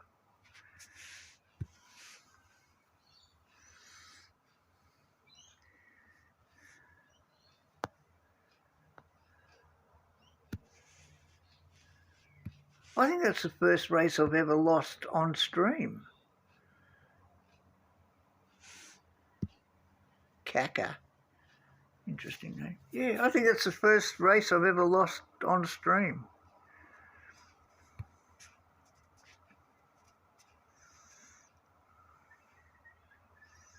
Well, so this year, I mean.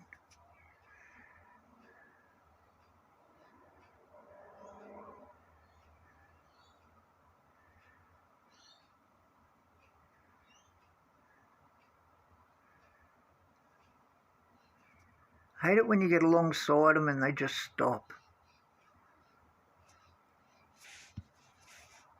Yeah, I've got to get Ocon to 6, to level 6.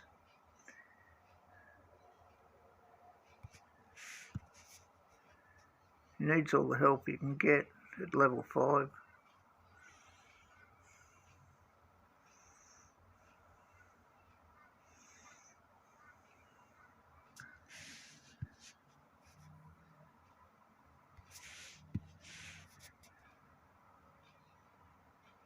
That guy that just beat me, I've beaten him about 8 times. He's probably jumping for joy right now.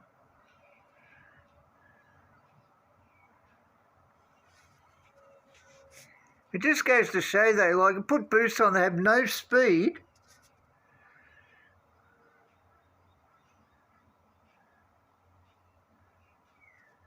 How much difference it makes.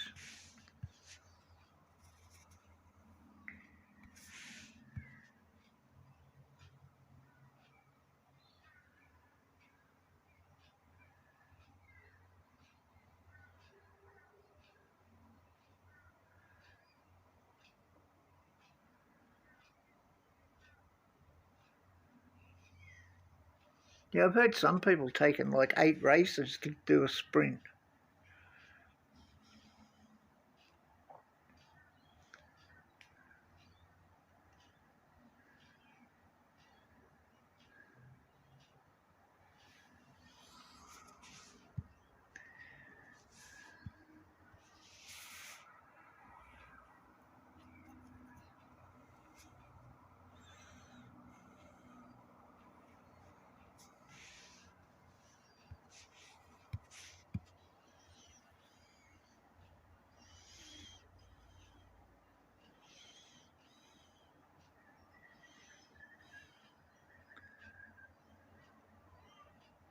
I find sprints really stressful.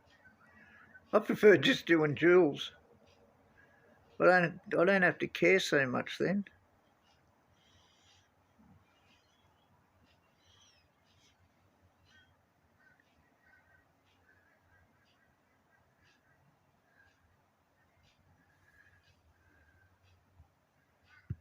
Sprints with double coins and it's like everything matters.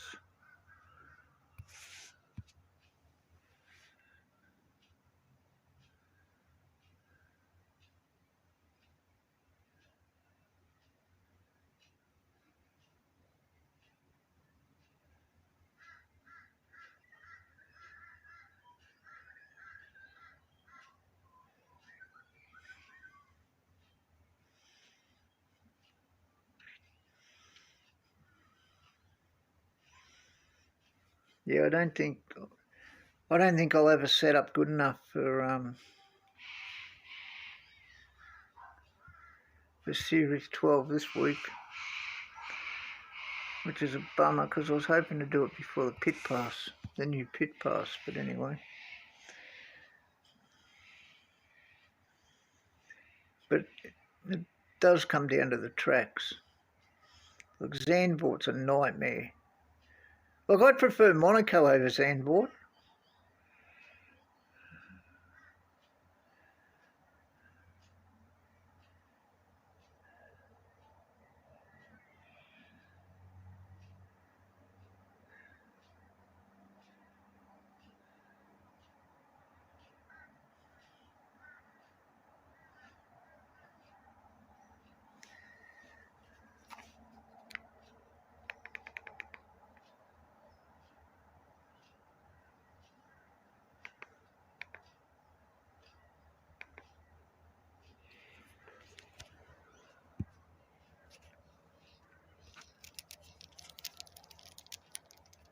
Oh, gold one.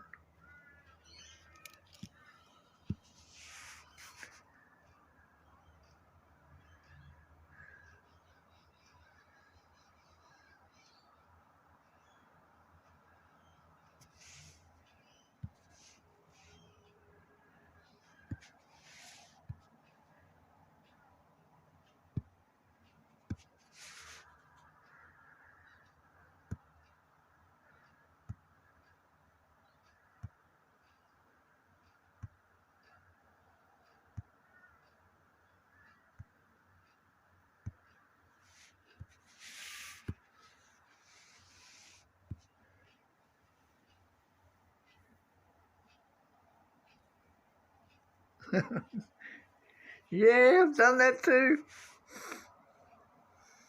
I was in a GP in Spain and I forgot the pit and I'm thinking, oh shit, what strategy am I going to do now, you know? Like, What am I doing? And while I'm thinking of that, I forgot to pit the second car on the next lap. It was like, ah, shit.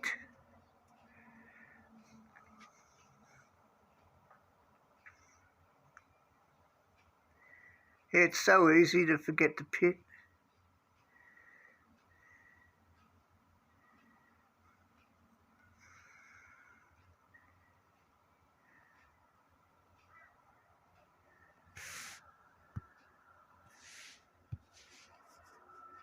And then when you usually realise it when it's just too late.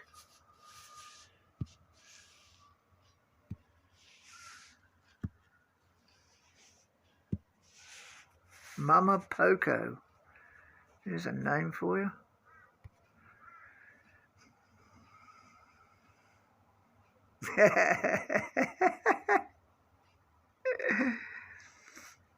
I remember a couple of years ago, I had an absolute killer setup. And I'd start the race and I could tell that the guy just wasn't interested, right? Just by the way he'd play the first lap. So I'd send him a message saying, oh, bad luck, great race. And then I'd fire him up and you could tell that all of a sudden they'd come alive.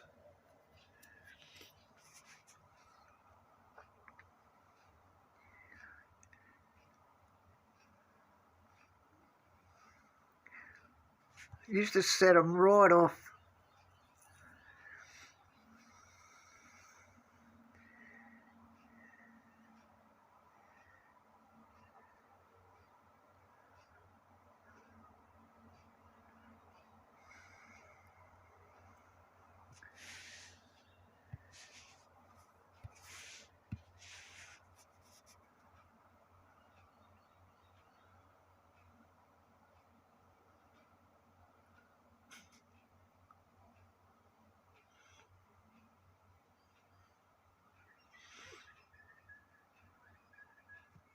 Yeah, I don't use it. I don't use Go, Go, Go. Because you know they're just sticking it to you. You know they've been a smart ass.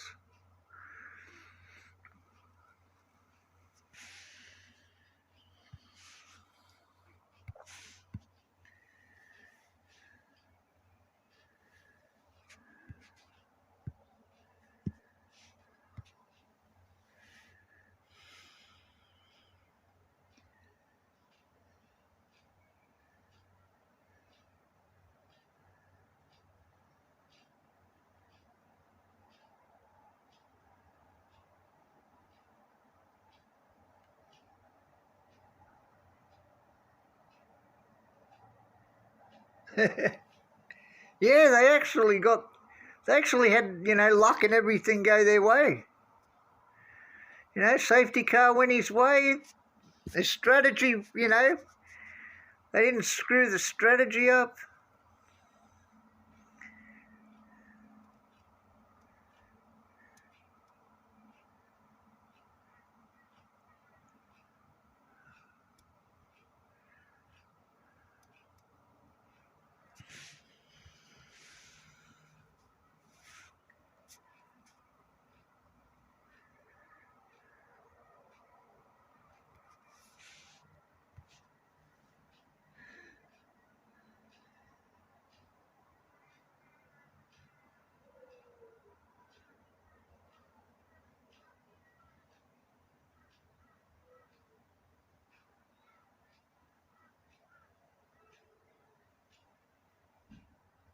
I bet George was pissed off though.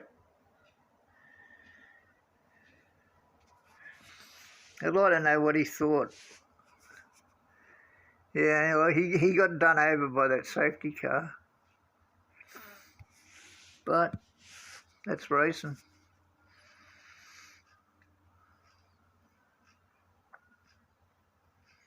And then Kimmy doesn't finish. It's like, oh, God.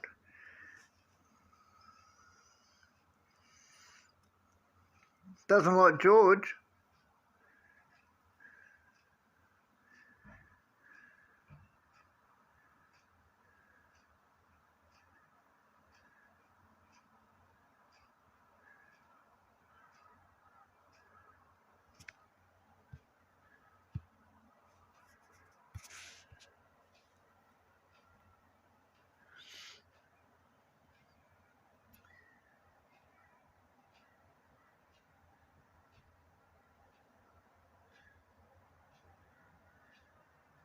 George will do Orlando.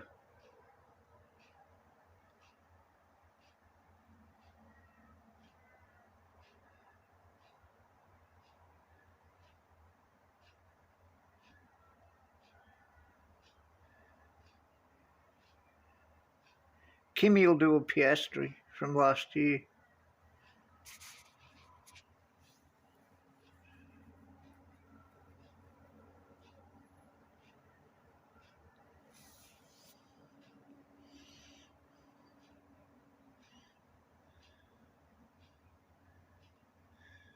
I just find it interesting that Kimmy gets so far in front and then everyone says, oh, you know, George is going to need some luck. George is going to need Kimmy not to finish, and boom, Kimmy doesn't finish.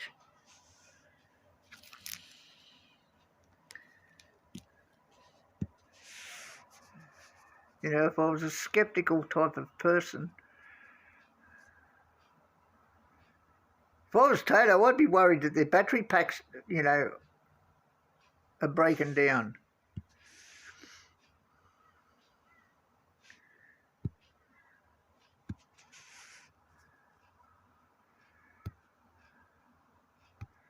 You know, it's fine to have the fastest car, but you've got to get to the end.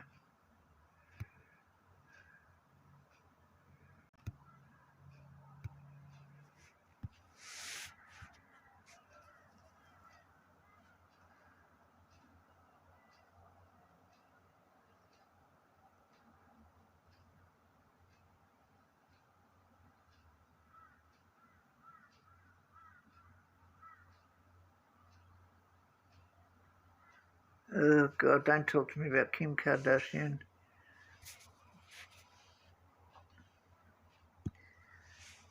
There's one thing I hate, it's celebs on the grid.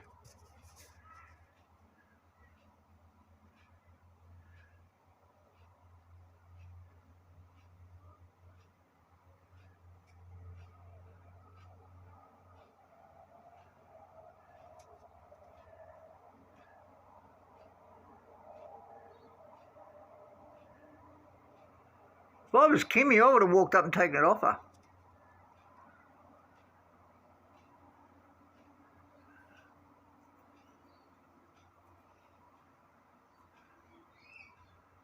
Like, I don't know if I've told you. Like, I'm a motorsport official, I'm an F1 official.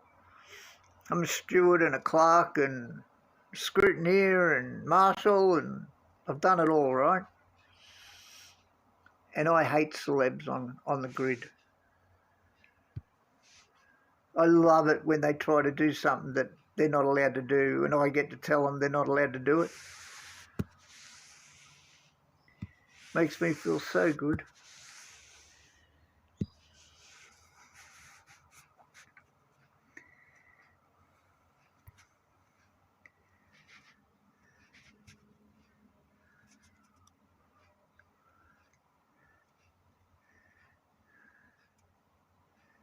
But, like, you'd think Lewis would have more class than hanging around with her, of all people. You know, like, what's he thinking?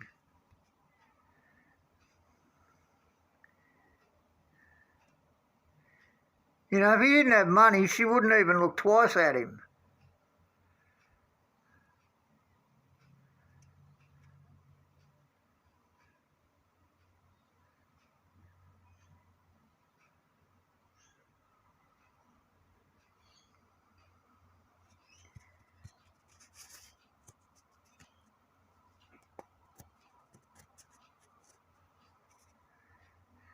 Yeah, I've got my own theories about Lewis and women.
Do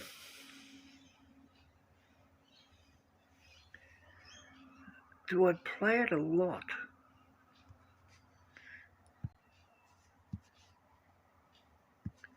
I play it a lot during sprints because I use double coins, so I get rid of all the double coins during the sprints. Then I'll only do races, so I've got green crates queued up.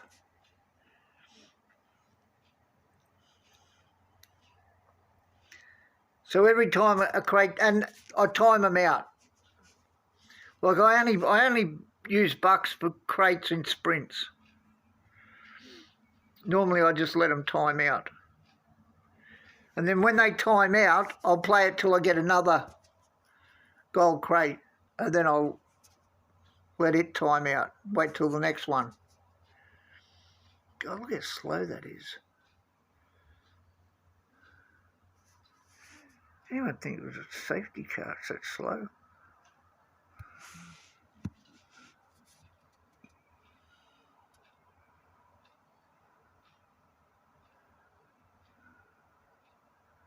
Oh, what do you know? Look at the difference. He's stuck behind that car.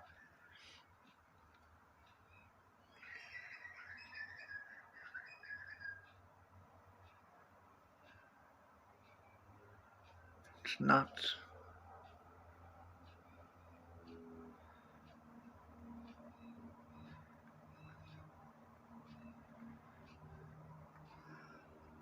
I don't sit there for hours and play it outside of sprints.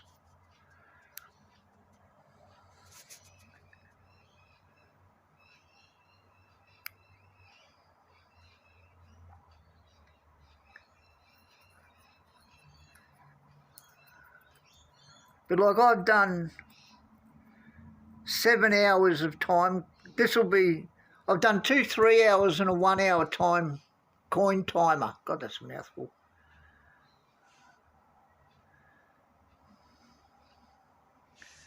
Oh, actually,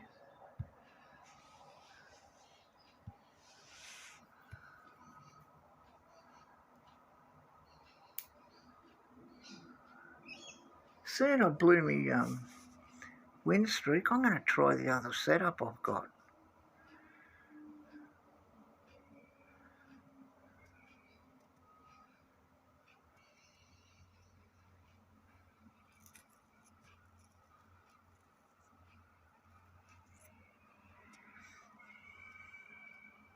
I got plenty of free time.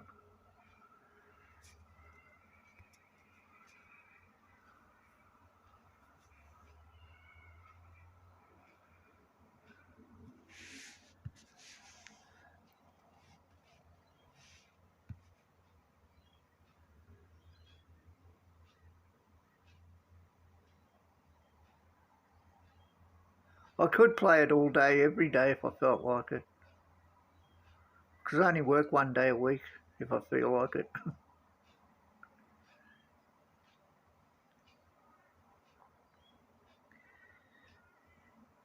I can afford the luxury of doing nothing.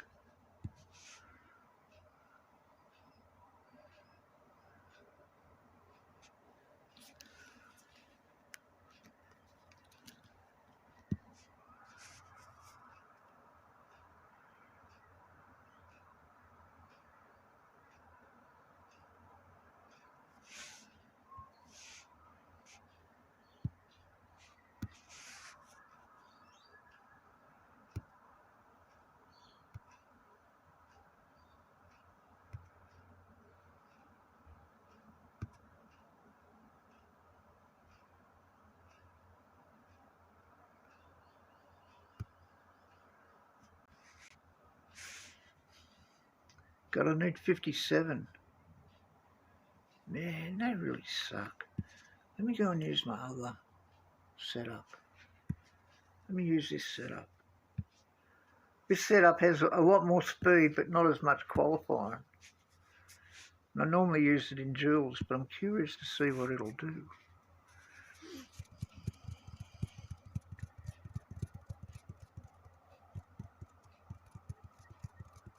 Hey, that's cool. You want to buy them? That's fine. I've got no problem with people buying liveries.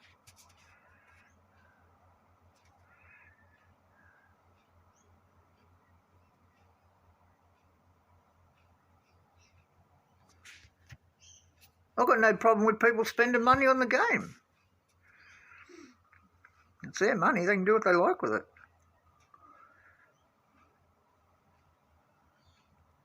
I get really annoyed with people that get pissed off because people do spend money on the game. They annoy the hell out of me. God, we're back at Zandvoort. Wonderful. Let's see if more speed makes any difference.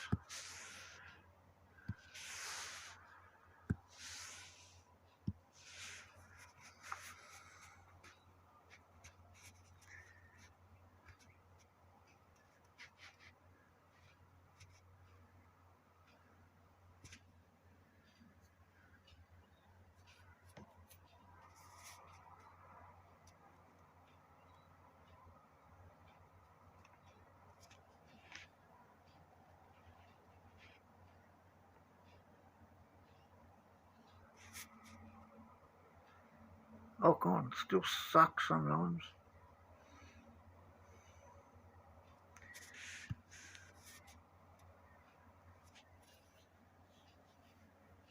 Yeah, exactly.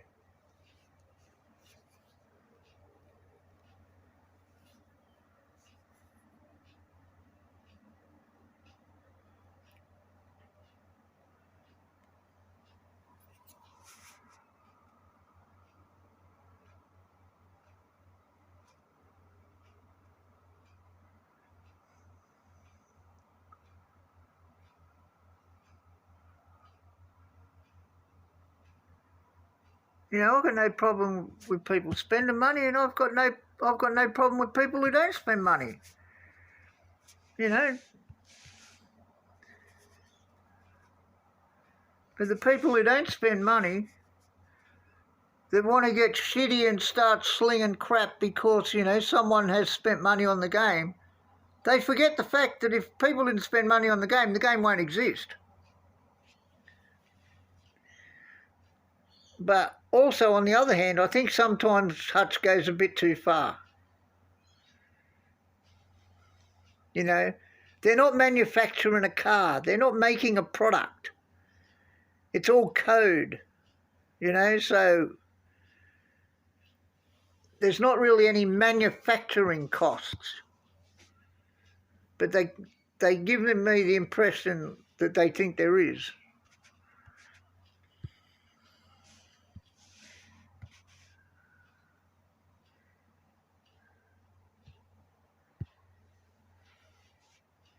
You know, there's a difference between having things you can spend money on and pure outright greed. And I think a lot of it, there's quite a few things in this game that are just outright greed. You know, the pit pass. There was nothing wrong with the original pit pass that was like, well, in Australian dollars, it was $8. Nobody said, oh, we want more stuff in it, so double the price.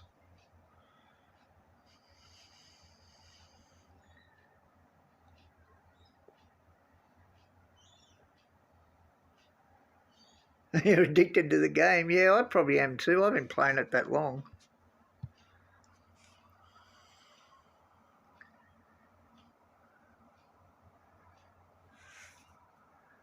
Sometimes I think they've gone too far with this game. Like, I started playing this game because it was nice and simple. But like, they've made it so complicated.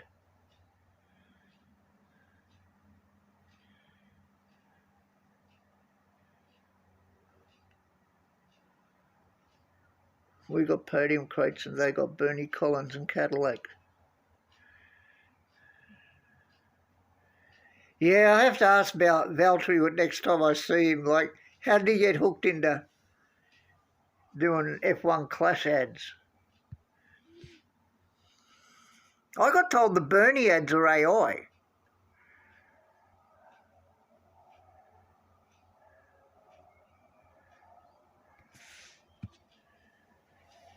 But I never got to ask Bernie if they were AI.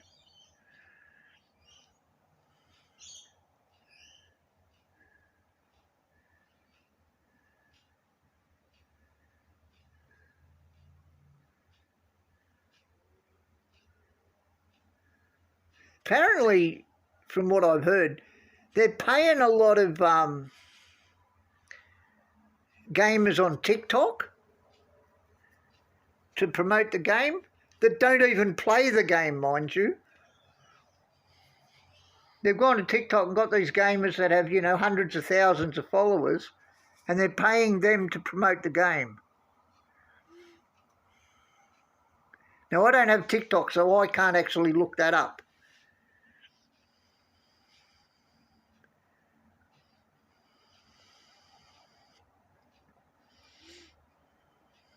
Oh, no.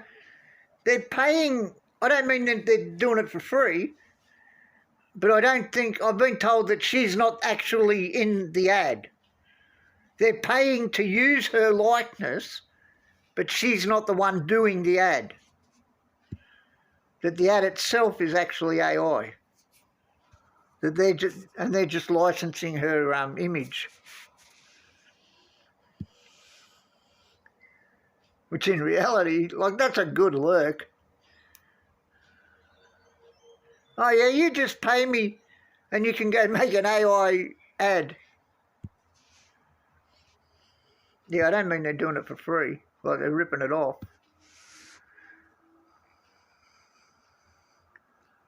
Yeah, well, apparently they're paying really big bucks to these TikTok gamers.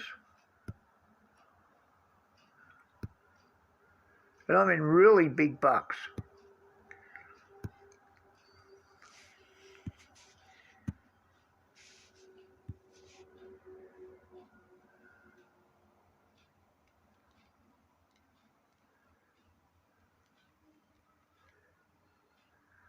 Yeah, I don't know 100% whether the Bernie thing's true. I'd have to ask her if it's true.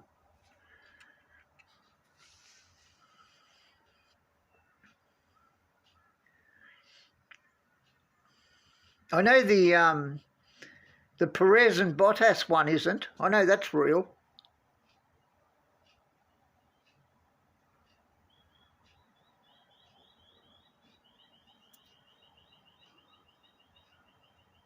And believe me, they would have paid a lot of money for that one. You know, I haven't seen any Cadillac ads pop up in the game. I've seen some other pretty dodgy ads, but I haven't seen any Cadillac ones.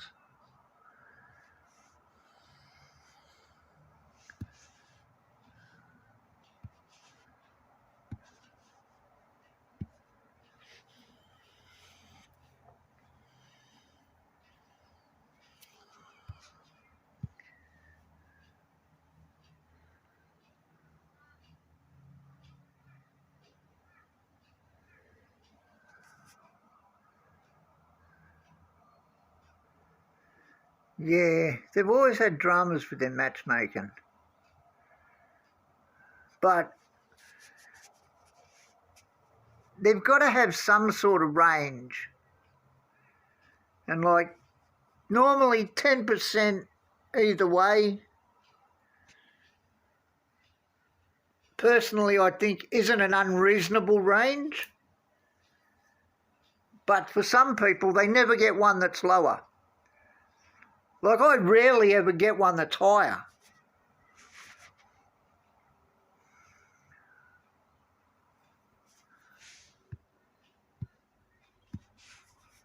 But I know some people, they never get one that they're higher, that's lower than them.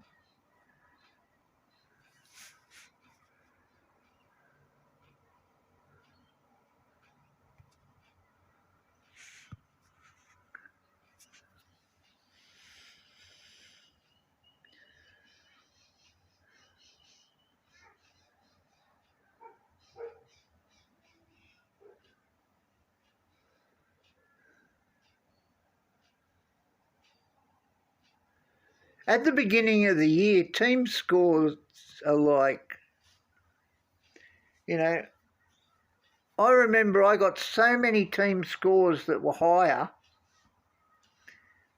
and then when it actually came to the game, to actually playing, they had Series 12 drivers and absolute junk cars.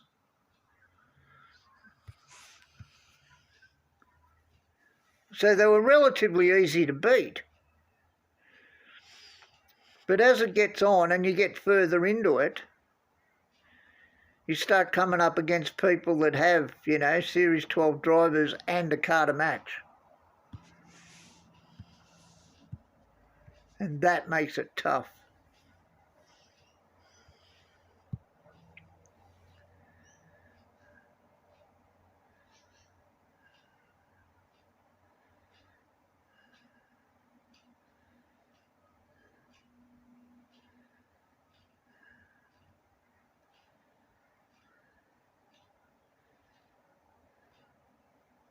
Look, I think they should get rid of team score altogether.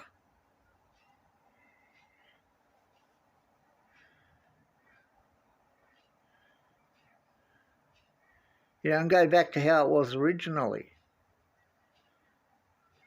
Oh, they've all gone to softs. They've all gone to wet dries.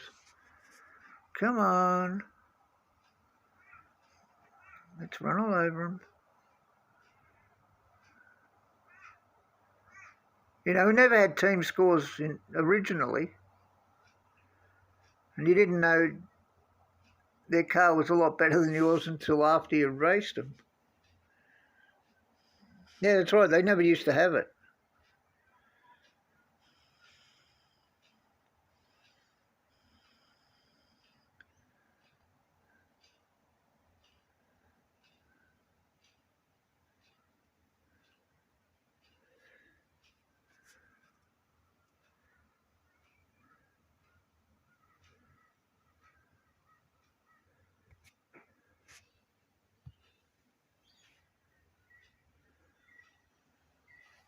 Yeah, exactly. Team score in real life doesn't exist.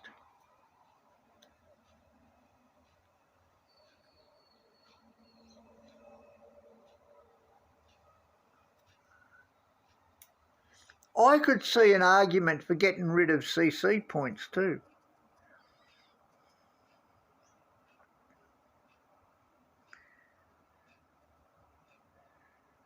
You know, I think in the first, besides the CC point bit, I think in the first week they had Epic Verstappen in the shop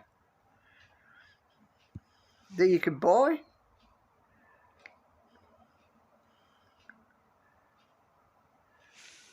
And when you're just starting a new season and coins are so, what's the word, so important,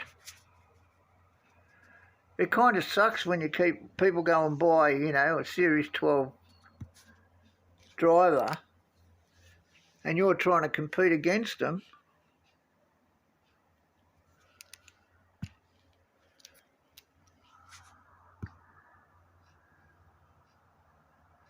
Got to get that to level 8.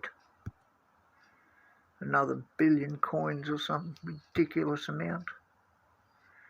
Hey, there we go, Stratos. Gasly must be having the day off.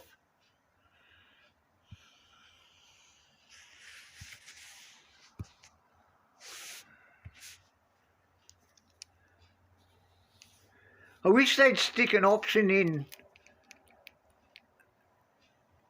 sprints. When you get a crate, whether you want to go out, like stop racing sprints, or go into another race. You know, this having to restart the game every single time, it just seems so amateurish.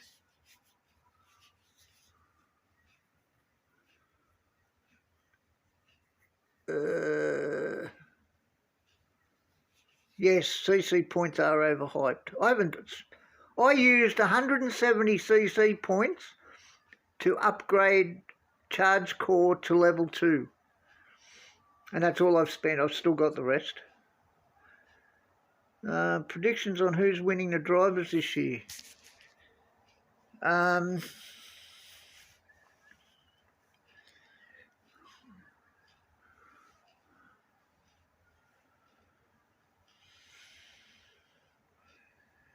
predictions on who's winning the drivers this year.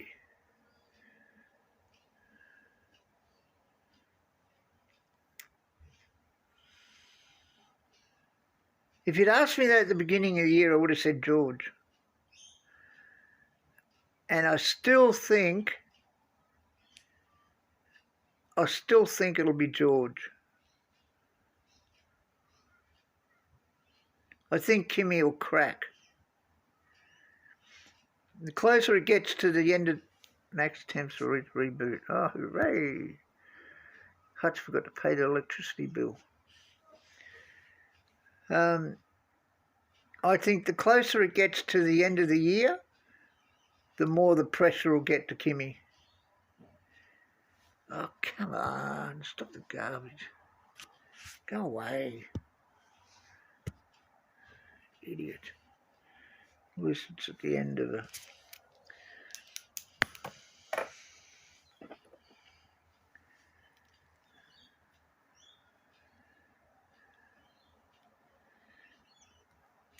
But saying that, if Ferrari get their act together and keep it together, don't count Lewis out.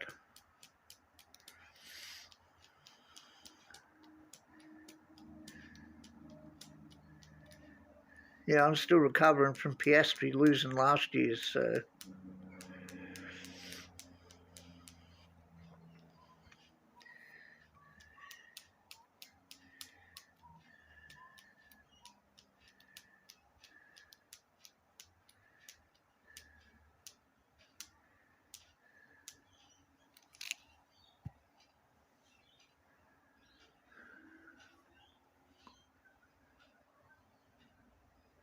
One minute and 30 seconds. I think that's enough. That's 3 and a bit hours. What time is it? I'm starving. It's 8:30 in the morning. It's time for breakfast.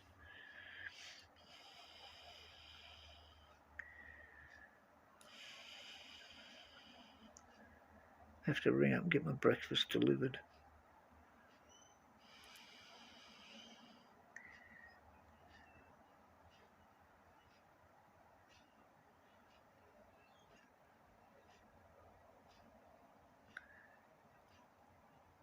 I don't mind that Lando won because, okay, Piastri had a couple of bad race decisions go against him, but he also made a few mistakes.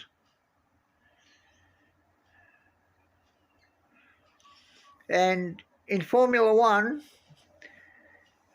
the least amount of mistakes you make, the better. And that surprised, it surprised me that Piastri made as many mistakes as what he did. You know, look at Melbourne this year. Like, his home GP and he crashes it on the formation lap. Like, what the hell? That's not like Piastri at all. You know, Piastri won 3 championships in 3 different categories in a row. Like, that was so unlike him. But then you go and have a look at last year's Melbourne Australian Grand Prix, and he made mistakes there too. Of course, then McLaren didn't start the second race at all. That didn't help.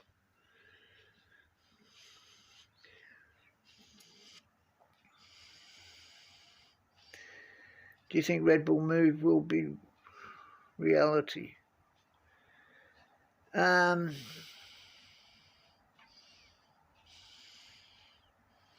I was to predict the future, I'd predict that Max will go and race GTs, and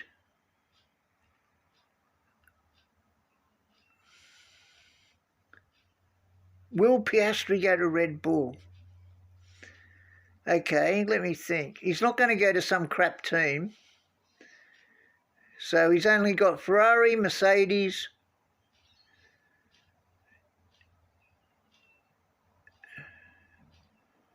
Red Bull and McLaren. They're the only 4 teams that Piastri will race for. Now, would he go to Ferrari? Probably not.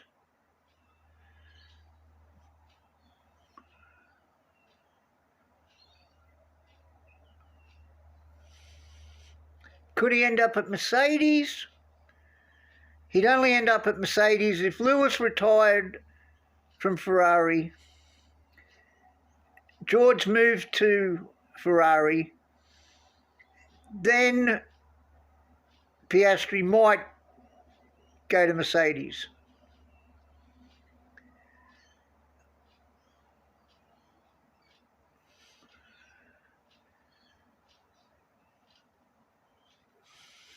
If none of that happened and Max went to GTs, yeah, I could see Piastri going to Red Bull. Because I know there's rumours around saying that McLaren deliberately hobbled Oscar's car last year so that Lando would win. Oh no, hang on, let me rephrase that. There are rumours around that behind the scenes, McLaren wanted Lando to win.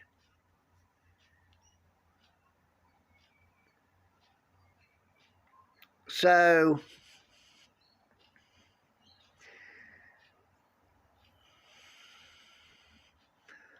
I can't see Piastri going to Ferrari yet. He might go to Ferrari. Like, everybody wants to drive for Ferrari at some point in their life. But I think Piastri would probably go to Ferrari like Hamilton did, you know, like towards the end. There's a lot of hype about Red Bull's engine and Red Bull's car, that it just hasn't got its act together yet. But when it does, it'll outdo Mercedes. Like, there's rumours going around that in 2028 they're getting rid of the hybrid battery bullshit and they're going to V8 engines, turboed V8s. At that point, I could see Piastri going to Red Bull. But also at that point, is Hamilton still going to be at Ferrari?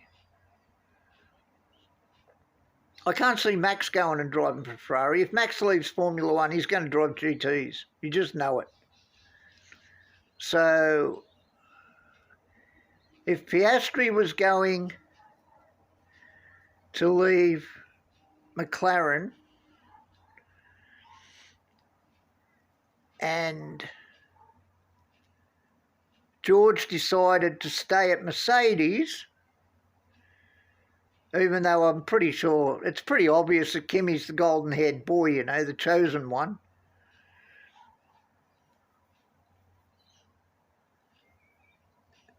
If George went to Ferrari, Max went to GTs, and you had Red Bull and Mercedes with spare seats,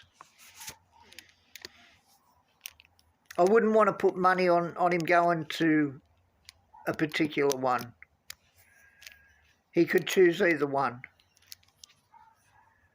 You know, there's a lot of... I think Red Bull, there's a lot more politics in the background than there is at Mercedes. But I don't know. I could see Oscar in a Mercedes or a Red Bull.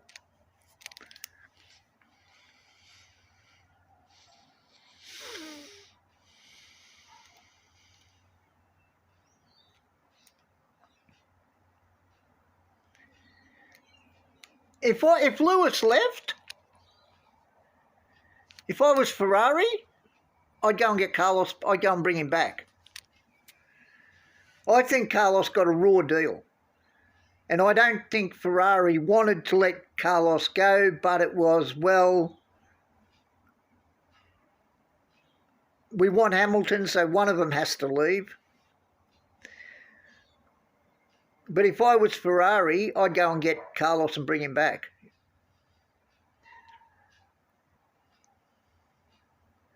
Because Carlos did a great job at Ferrari. Like, if it wasn't for Lewis, Carlos would still be there. I think he got a crap deal. But I can also understand it's Ferrari. If you've got the chance of a 7-time world champion coming to your team, you're going to take it.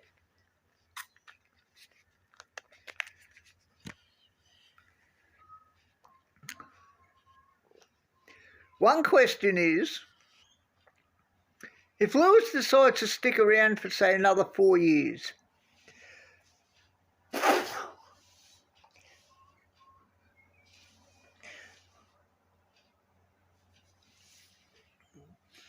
and Max goes to GTs, oh, I've got hiccups. Oscar goes to Red Bull. Oh, Oscar goes to Red Bull. Oh, man, I got the hiccups. Something shocking. Oscar goes to Red Bull. Would George go to McLaren?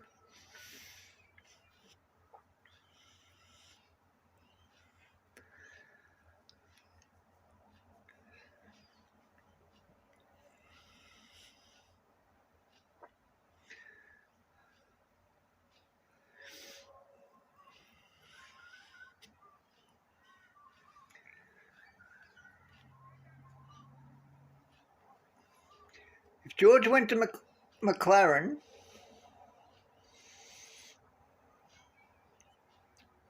would Lewis go back to Mercedes?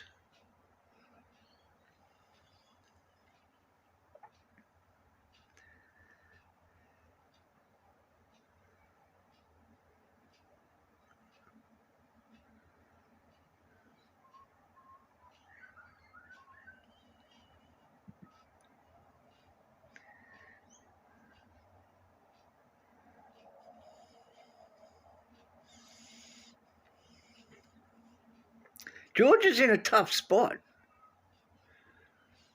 You know, it's pretty obvious that Kimi's the chosen child. He's also probably a lot cheaper.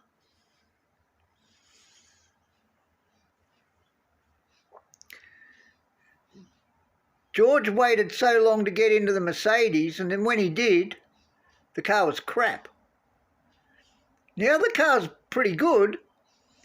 He's got this young little upstart that's basically whipping his rear.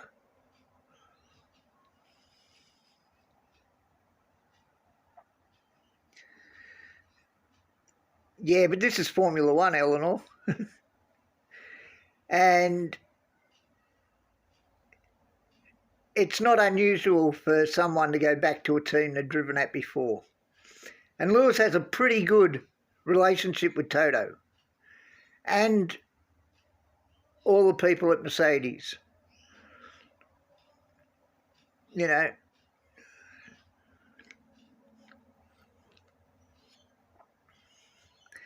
at the end of the day, it's all about winning a world title. And if Lewis thinks he can win another one at Mercedes, he'd go back to Mercedes.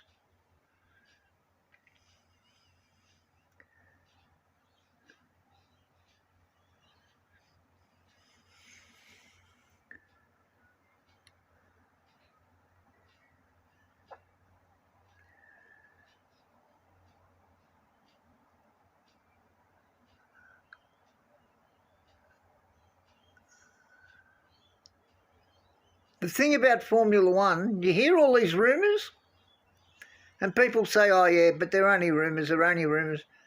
But about 99 times out of 100, they're true. As unlikely as they sound, they're true.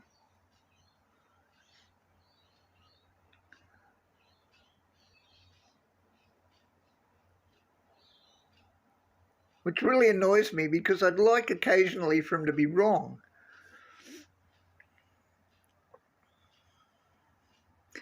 But you know, Lewis might decide just to hang it up. you know, who knows?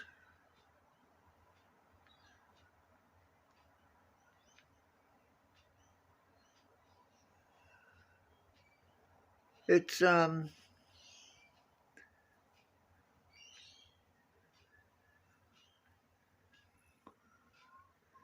there's so many ways it could go.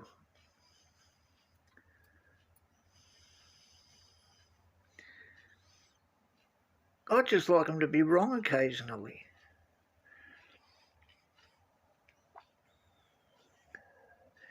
There's one thing about motorsport, there's a lot of rumours that float around.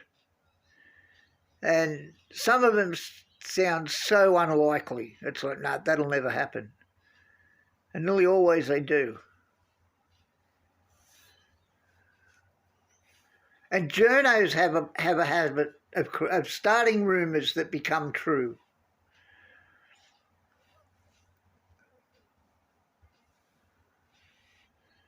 You know, I've known drivers that had no intention of retiring, and then a journo has got on the bandwagon and gone, you know, like, oh, rumour says that so-and-so's retiring, and then that particular driver gets that in their head, and they start to think, oh, well, maybe it is time I retired.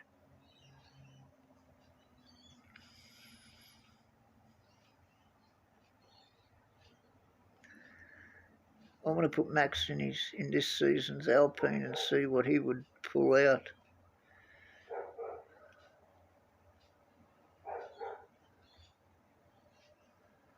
Interesting thought.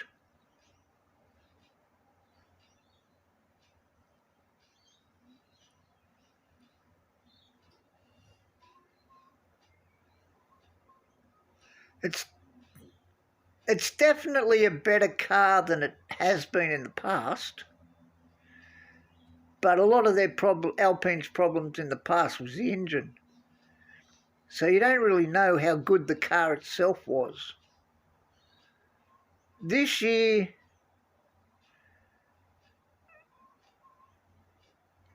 it seems to be a pretty good package. But it doesn't have the drivers that are up to, like, at the elite, at the top of the sport. So yeah, if you're stuck, or even Fernando, even stick Alonso in one and see how it went. Because driving that Aston Martin must be driving him up the wall.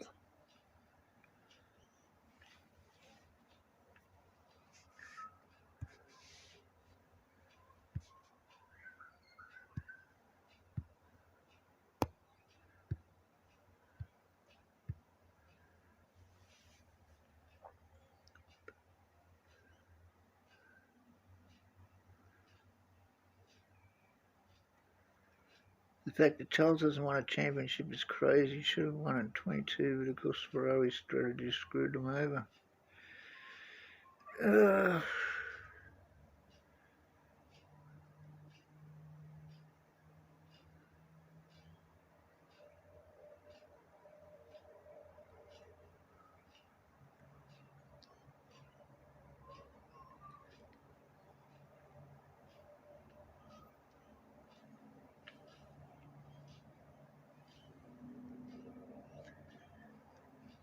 I don't think Charles will ever win a championship at Ferrari.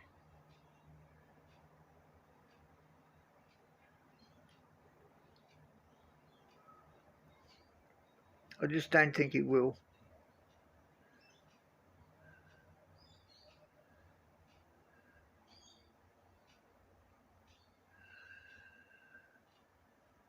It'd be interesting to see. I've always thought they should have one day of the year where all the drivers get to drive everybody else's cars. But, you know that's never going to happen.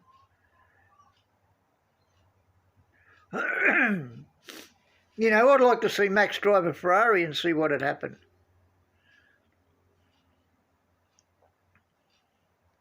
I still don't think the Ferrari's good enough to beat the Mercedes one-on-one. But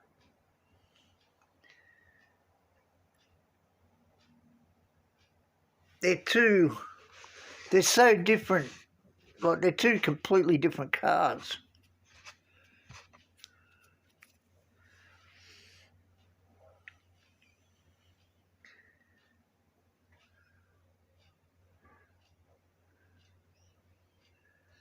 You know, I reckon if you put Fernando in a Mercedes, he'd win.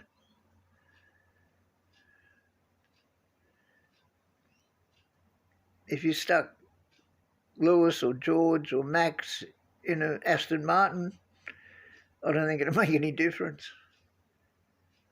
I think that car's got serious problems.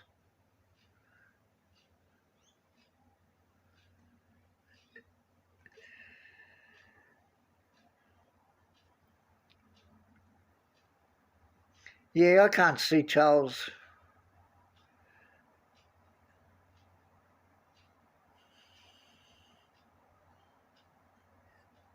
The only way I could see Charles out of a Ferrari is if Max decided to go to Ferrari and you had Max and Lewis together. I think that would be enough. But it would cost Ferrari an absolute mozza. Because he's just signed a contract for like next 10 years or some stupid amount, hasn't he? Like, it would cost him so much to get rid of him. But I think that'd be the only way. I think Charles will be at Ferrari until Charles decides to leave.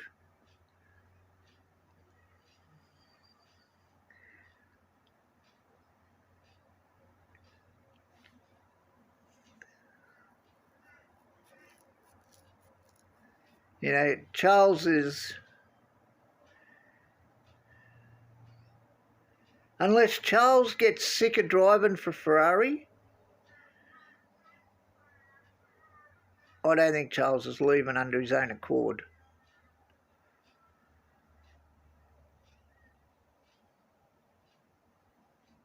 Yeah, but he also knows Lewis ain't sticking around forever.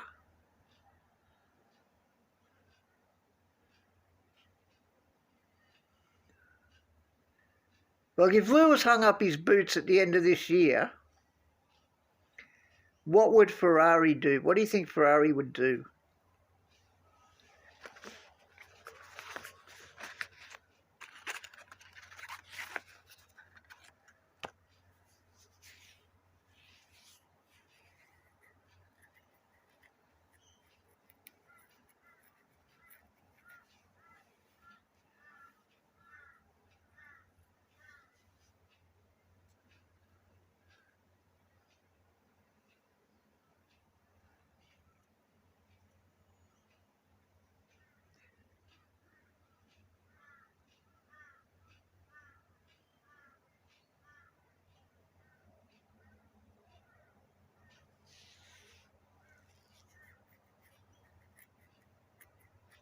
Oh, no, I don't think they'd have to grovel, because I think even Charles understands that, you know, it's Lewis Hamilton. It's not... It wasn't like he got kicked out for some kid. So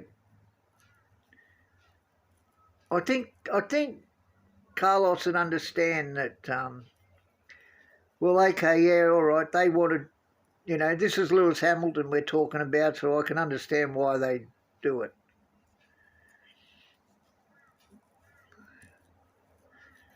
But if I was Ferrari, I'd want him back, because he did a pretty good job. He did as good a job as Charles did.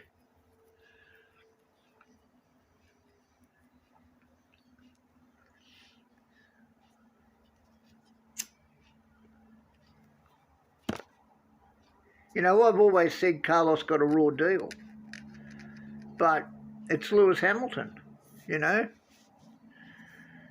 And love him or hate him, he's Lewis Hamilton. Like,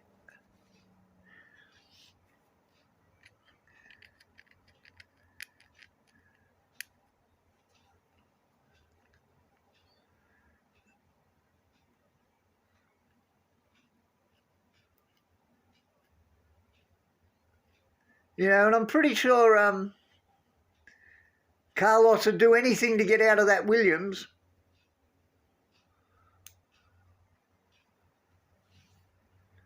I'm pretty sure if Carlos got an offer at Ferrari, he'd take it. Because I think he's had enough of that Williams.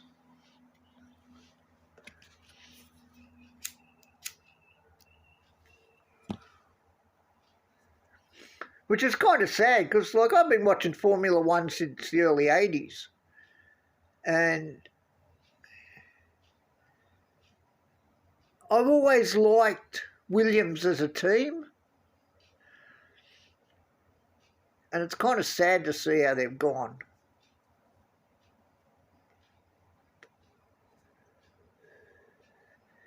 You know, I remember the good old days when they had the Renault engine. That was a rocket. You know, the old Damon Hill and Jack Villeneuve days and Riccardo Patrese and, you know, and the car looks so good. Like, I've actually got a model of it here.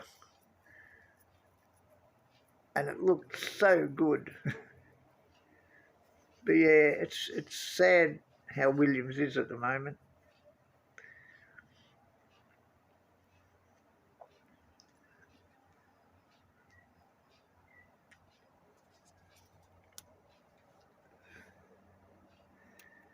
But yeah, if I bet George is, I pretty well guarantee George is breathing a sigh of relief after Spain.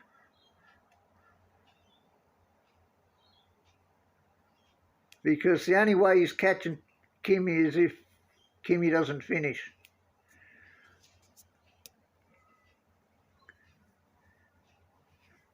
I bet it would just annoy him that he let 8 points slip out of his hands though.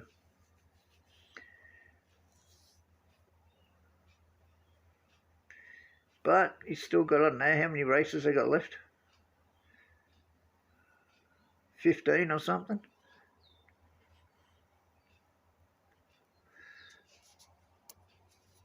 There's still plenty of time.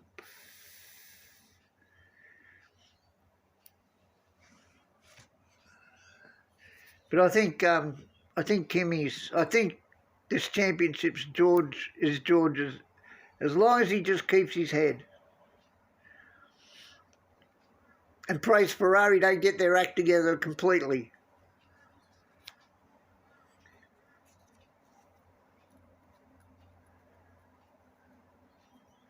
You know, because for George to win the championship, he's got to score as many points. He's got to score more points than Lewis has to. So it's not just him and Kimi anymore. But it's Ferrari, and we know what Ferrari does sometimes.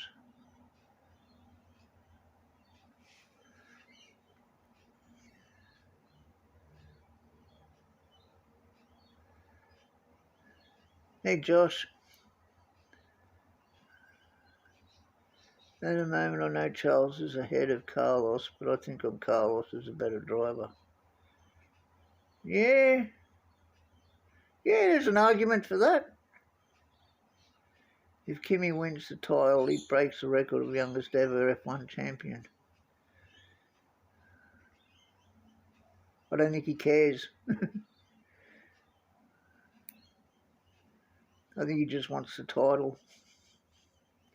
But if he doesn't win it this year, he'll win it eventually.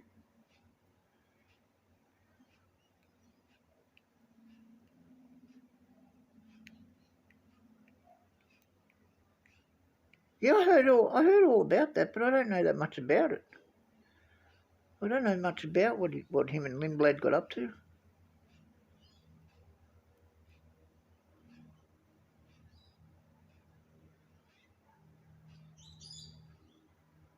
George has a hot head. Like, go back to the very first time he got to drive the Mercedes when Lewis had COVID. He basically had that race won. And what did he do? He goes for a gap that everybody in the world could see wasn't there, and he crashed it. It was like, oh yeah, I've got to get past him no matter what. Not, oh hang on, let me wait a couple of corners and then I'll get past him.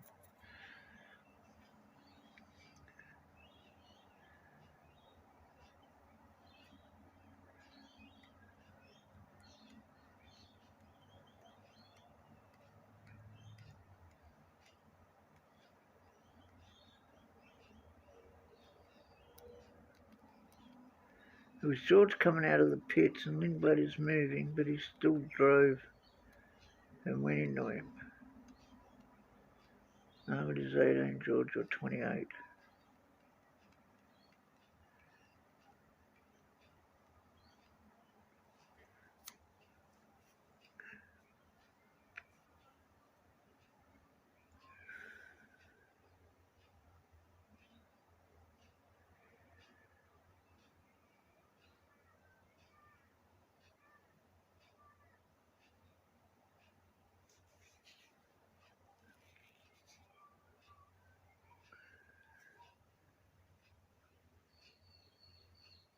George is like Max.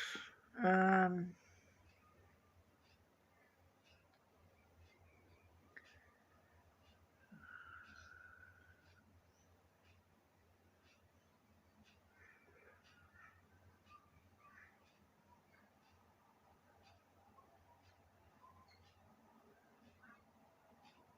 think George is starting to turn into Max a little bit. In what way?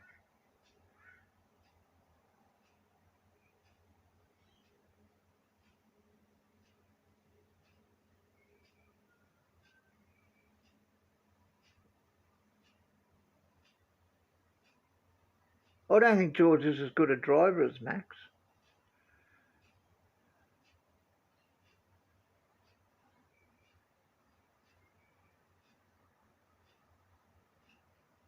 I can tell you now, Eleanor, if a driver lays a hand on another driver, they should get a race ban.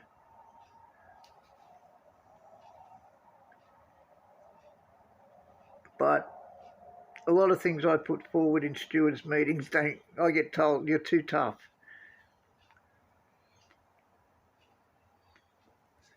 There are so many things in Formula One I would change if I had the power. You know, none of this bullshit, you're crawling out of the pits at 2 miles an hour and you're waiting 25 seconds for the car in front to get away.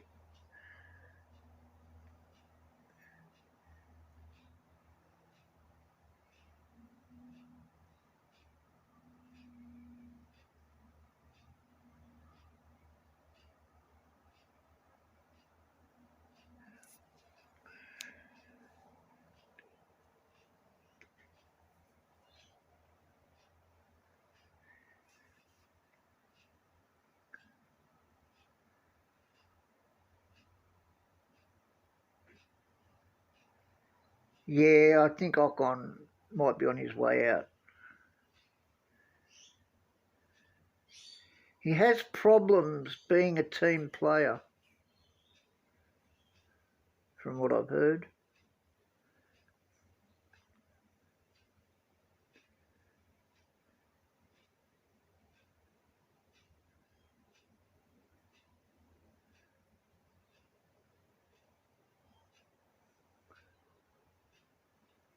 Think about Max in Hungary. He lashed out with anger because of the strategy and the contact with Lando in Mexico.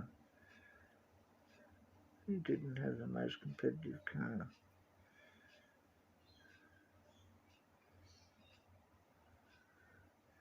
Think about Max in Hungary. He lashed out with anger because of the strategy and the contact with Lando in Mexico. He lashed out with unnecessary because he didn't have the most competitive car.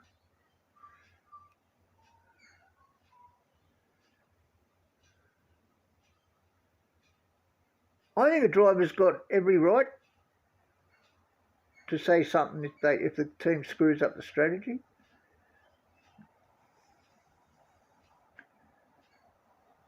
Well, Haas is only there because it's a tax write-off. Oh, as soon as he threw that headrest, I knew he was going to get it. As soon as he didn't go and pick it up, I knew he was going to get slapped for that one. Back in the old days, when the car broke down, they used to take the steering wheel off, they'd hurl it literally like 100 yards away. So as soon as he threw that out of the car, I thought, oh, well, yeah, okay, you might get away with it if you go and pick it up, but if you don't, you're going to get it. I'm surprised he didn't go and pick it up.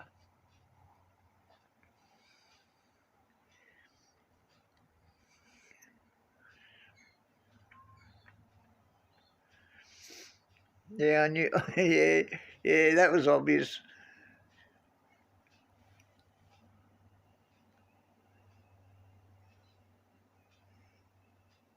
Strategy, the contact with Lando. I don't remember the contact with Lando.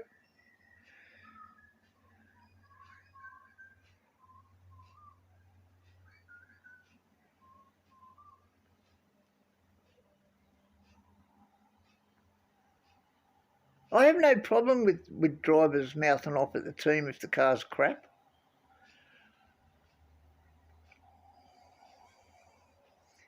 I don't think they should do it over the radio though, but I don't have a problem with that.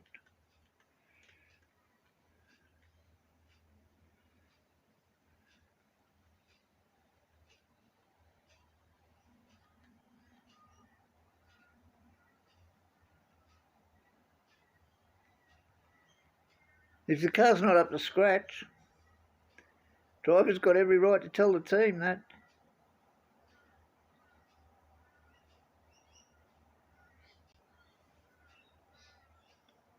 Yeah, that's it. This is not for the radio.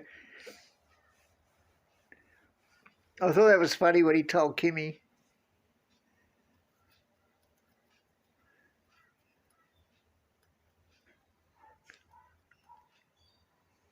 That's something all the young ones have to learn. I think they forget that everything they say, everybody can hear. It's like, okay, just... Because the team don't want to turn around and say, Kimmy, shut up. We'll talk about it later.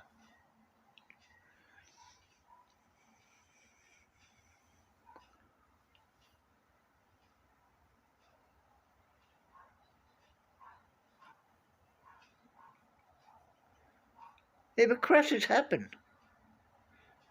That's racing. What about 2021? You're talking about Abu Dhabi.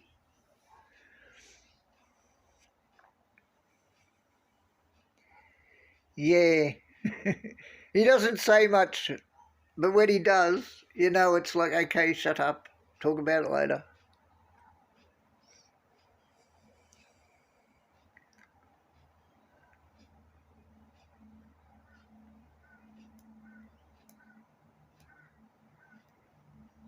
Yeah, but Josh, you got to remember, it's motor racing.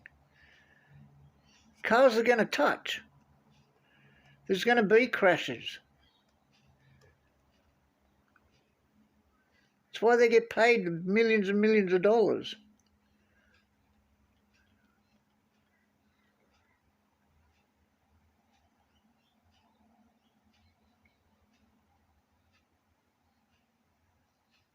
And if in 21 you're talking about Abu Dhabi, like that's got nothing to do with Max. That's got nothing to do with Lewis. That was just circumstance at the time.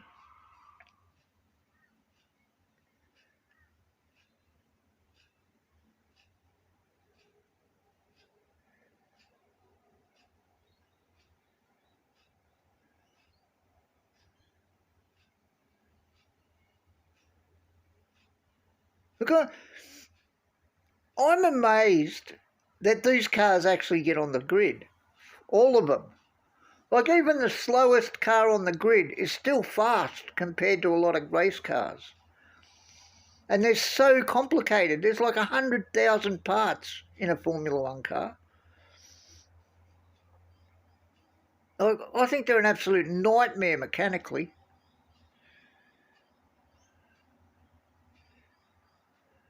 I think Canada was the best one before George's car broke down. Kimmy and George going at it hammer and tongs I thought was brilliant. It's just a shame that George broke down. I would have liked to have seen that go all the way to the end.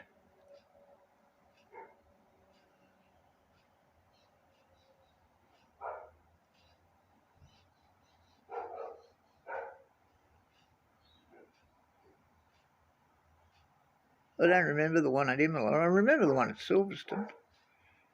Was it Silverstone?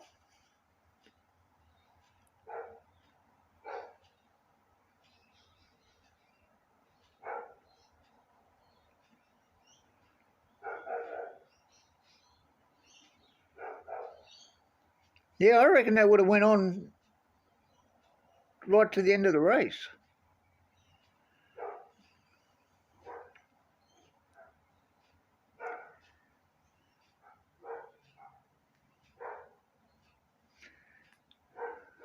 Yeah, exactly. It's Monaco. Anything's possible in Monaco.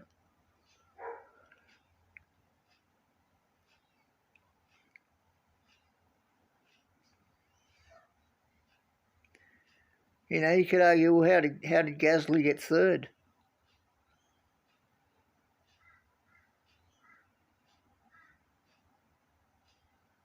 I think shocking is being nice.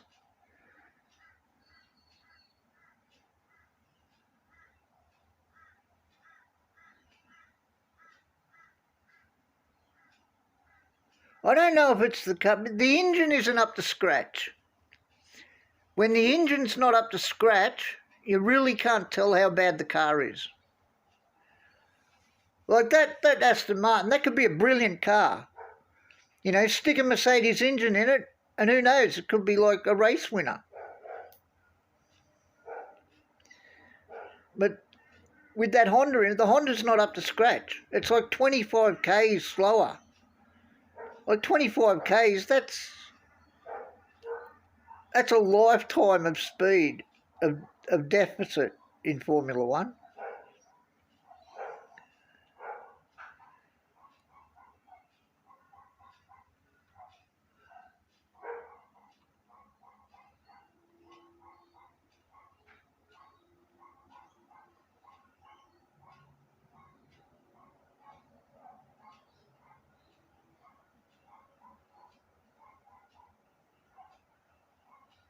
Yeah, a lot of people lay shit on Stroll. Stroll's not bad.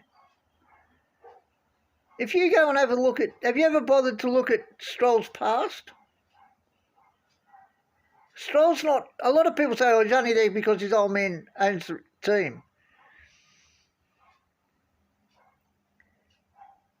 Owning the team doesn't get you into Formula One. There's still certain things you have to do to get your licence. You know, if you go back and look at Stroll's history, Stroll's won quite a few championships.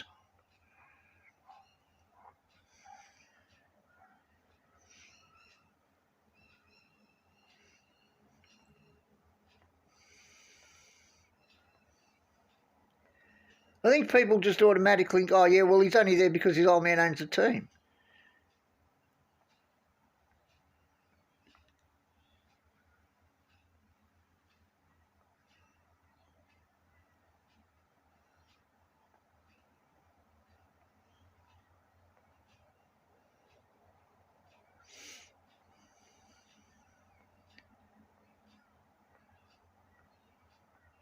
What they should do is get all the drivers, stick them in F2s for like one day. Just, you know, have like a what do they call it? Like a family day. I can't think what they call it. Stick them all in F2s and let them race. Because F2s are identical cars. Every car's the same. Stick them in F2s and let them race.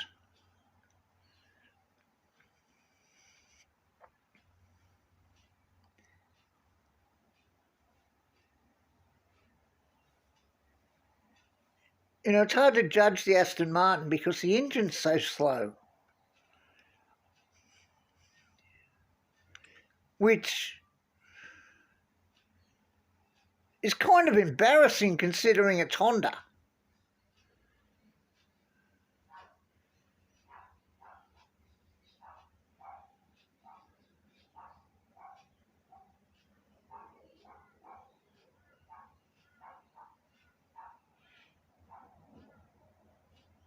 Now, Honda's won quite a few world championships. But on the other hand, I think a lot of it's got to do with this stupid hybrid system they're running. You know, fuck all that off. That's garbage. Stick V8s. Go back to the old V10s. They've got synthetic fuel now, which was the argument they got rid of them in the first place. You know. Oh, they ban too much fossil fuels, blah, blah, blah, blah, blah. Yeah, well, nowadays they've got synthetic fuel, so that don't count anymore.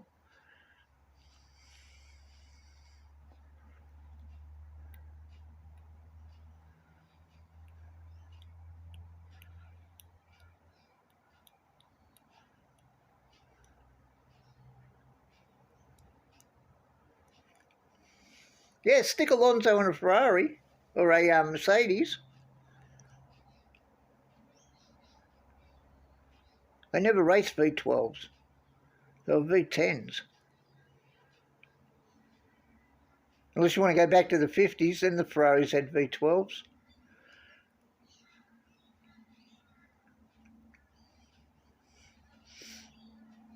When they used only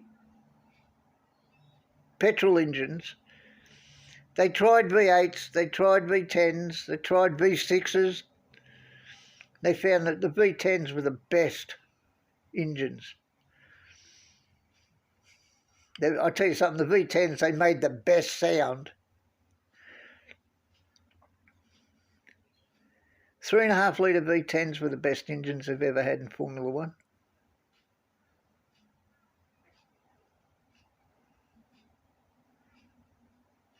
V12s are just too big an engine.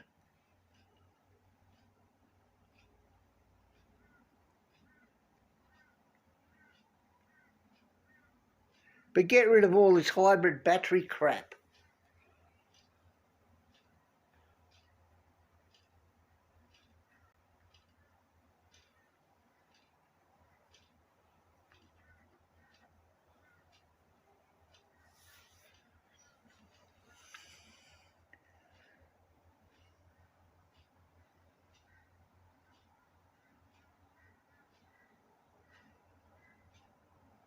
Well, just look at what Alonso did a couple of years ago on the Aston Martin.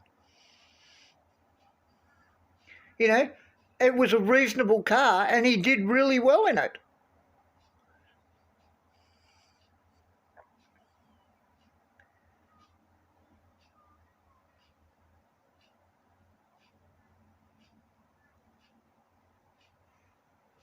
I don't know about Lewis.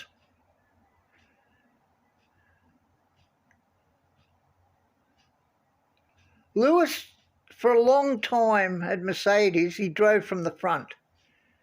But then when he started getting, like, qualifying 8th and all that, he was having a lot of trouble overtaking other cars. It was like he'd forgot how to do it because he hadn't had to do it.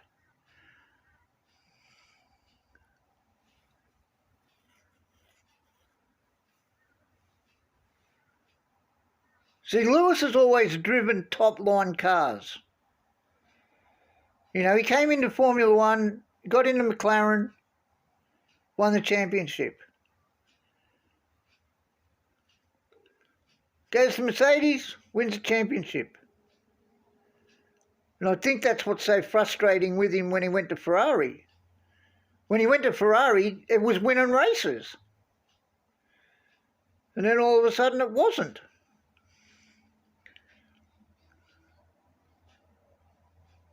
Maybe Senna or Schumacher.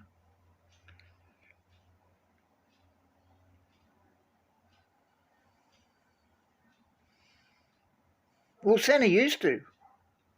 But you look at Max. Max won his first race in a Toro Rosso. It should never have won the race. It should never win a race.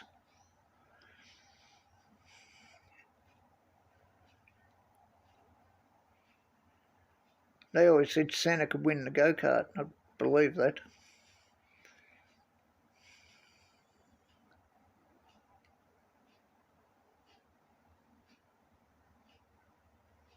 Senna did amazing things in cars that shouldn't have, just shouldn't have been able to do it in.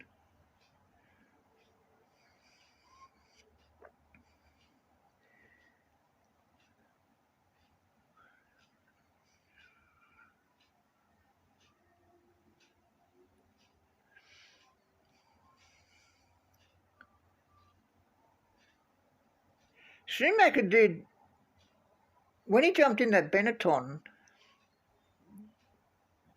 that wasn't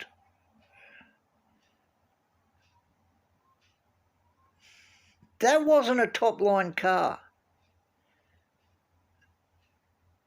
So Schumacher did things in that Benetton that probably that car shouldn't have been able to do.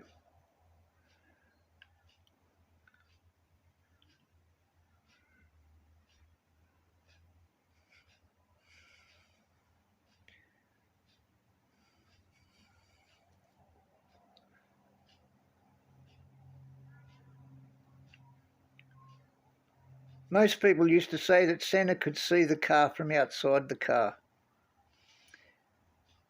It was like while he was driving it, he could actually, it was like he was floating above it and he could see it. I'll go back before that, go back to the old Candy. The Candy Ford or whatever it was.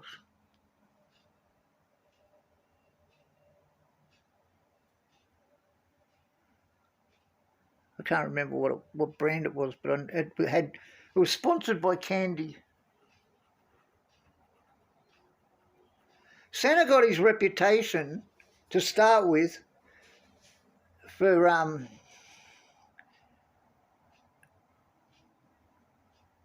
driving as quick on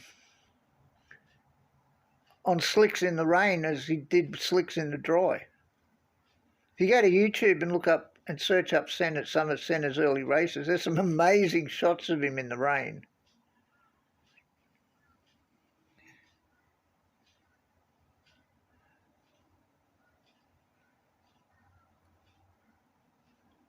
If you want to see some absolutely brilliant races, look up. Have you ever seen the movie Senna versus Prost?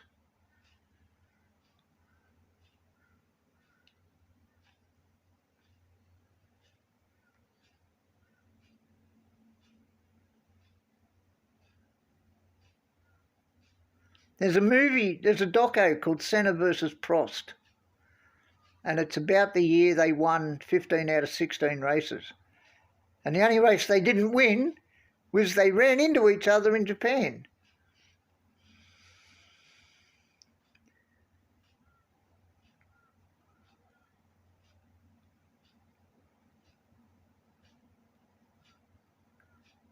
Well, the odd duels that Prost and Senna had when they were teammates at McLaren,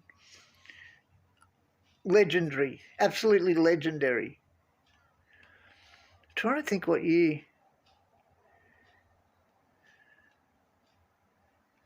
89? 88. One or the other.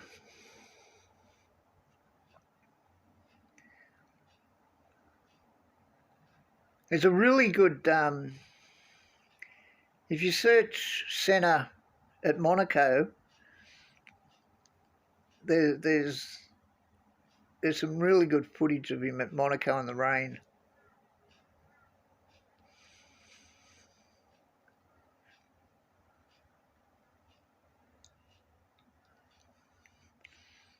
They used to actually, for a while there at the beginning of the F1 broadcast, they used to have this montage of different things.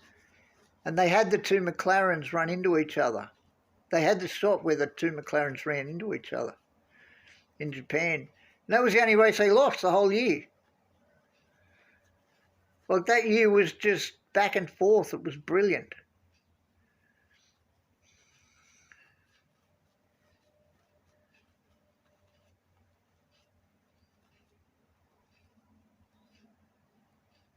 Well, it didn't really matter because neither one of them finished.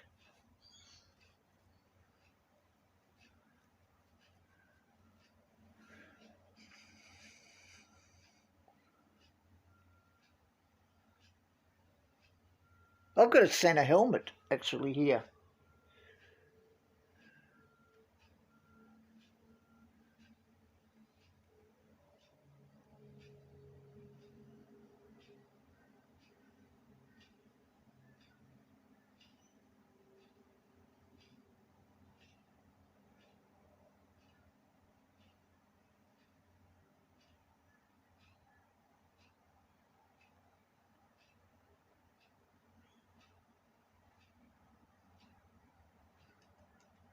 Oh, McLaren, one of them was going to win.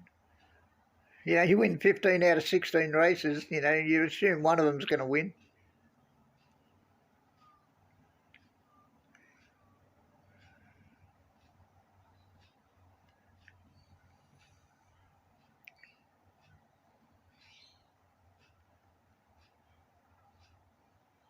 One of the best years for Formula One was 84, when Niki Lauda won.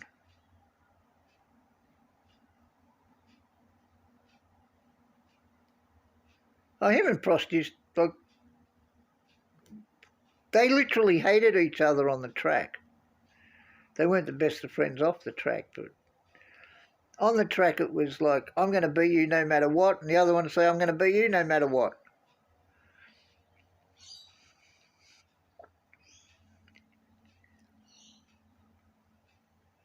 And old Ron Dennis used to sit in the pits and pull his hair out.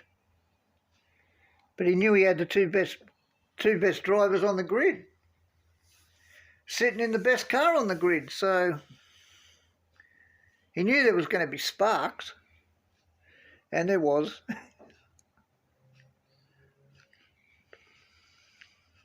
I've got a lot of Senna stuff here. My whole house is just full of motorsport stuff. I've got race suits and helmets and heaps of shit, literally. Posters and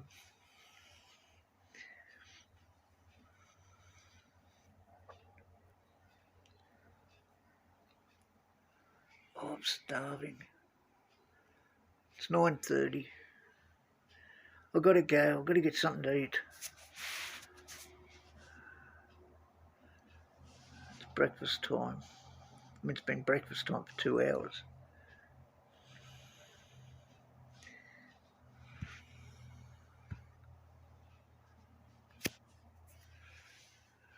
There you go. This stream's been running for 4 hours, and normally I can't get it to run for 30 minutes. Ridiculous.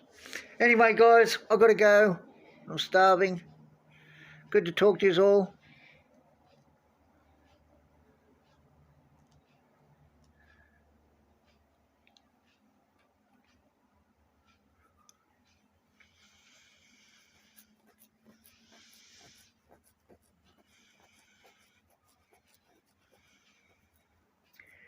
Senna was the best in the 80s.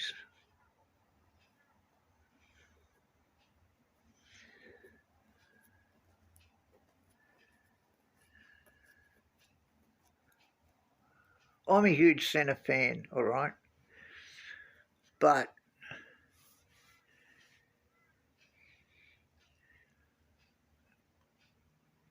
you got to give Prost. Prost is the only one that beats Senna regularly in the same car. So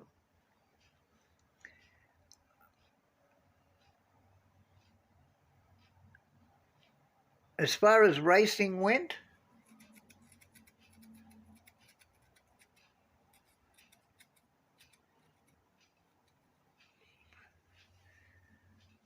I'd put it down that they were pretty equal. But when it came to qualifying and changing weather and all that sort of stuff, Senna had it all over him. Prost needed everything to be perfect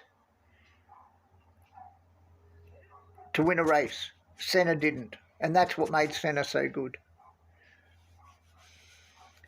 Anyway, I've got to go. Thanks, Josh. You too. I'll talk to you all later. Have fun, guys. Bye-bye.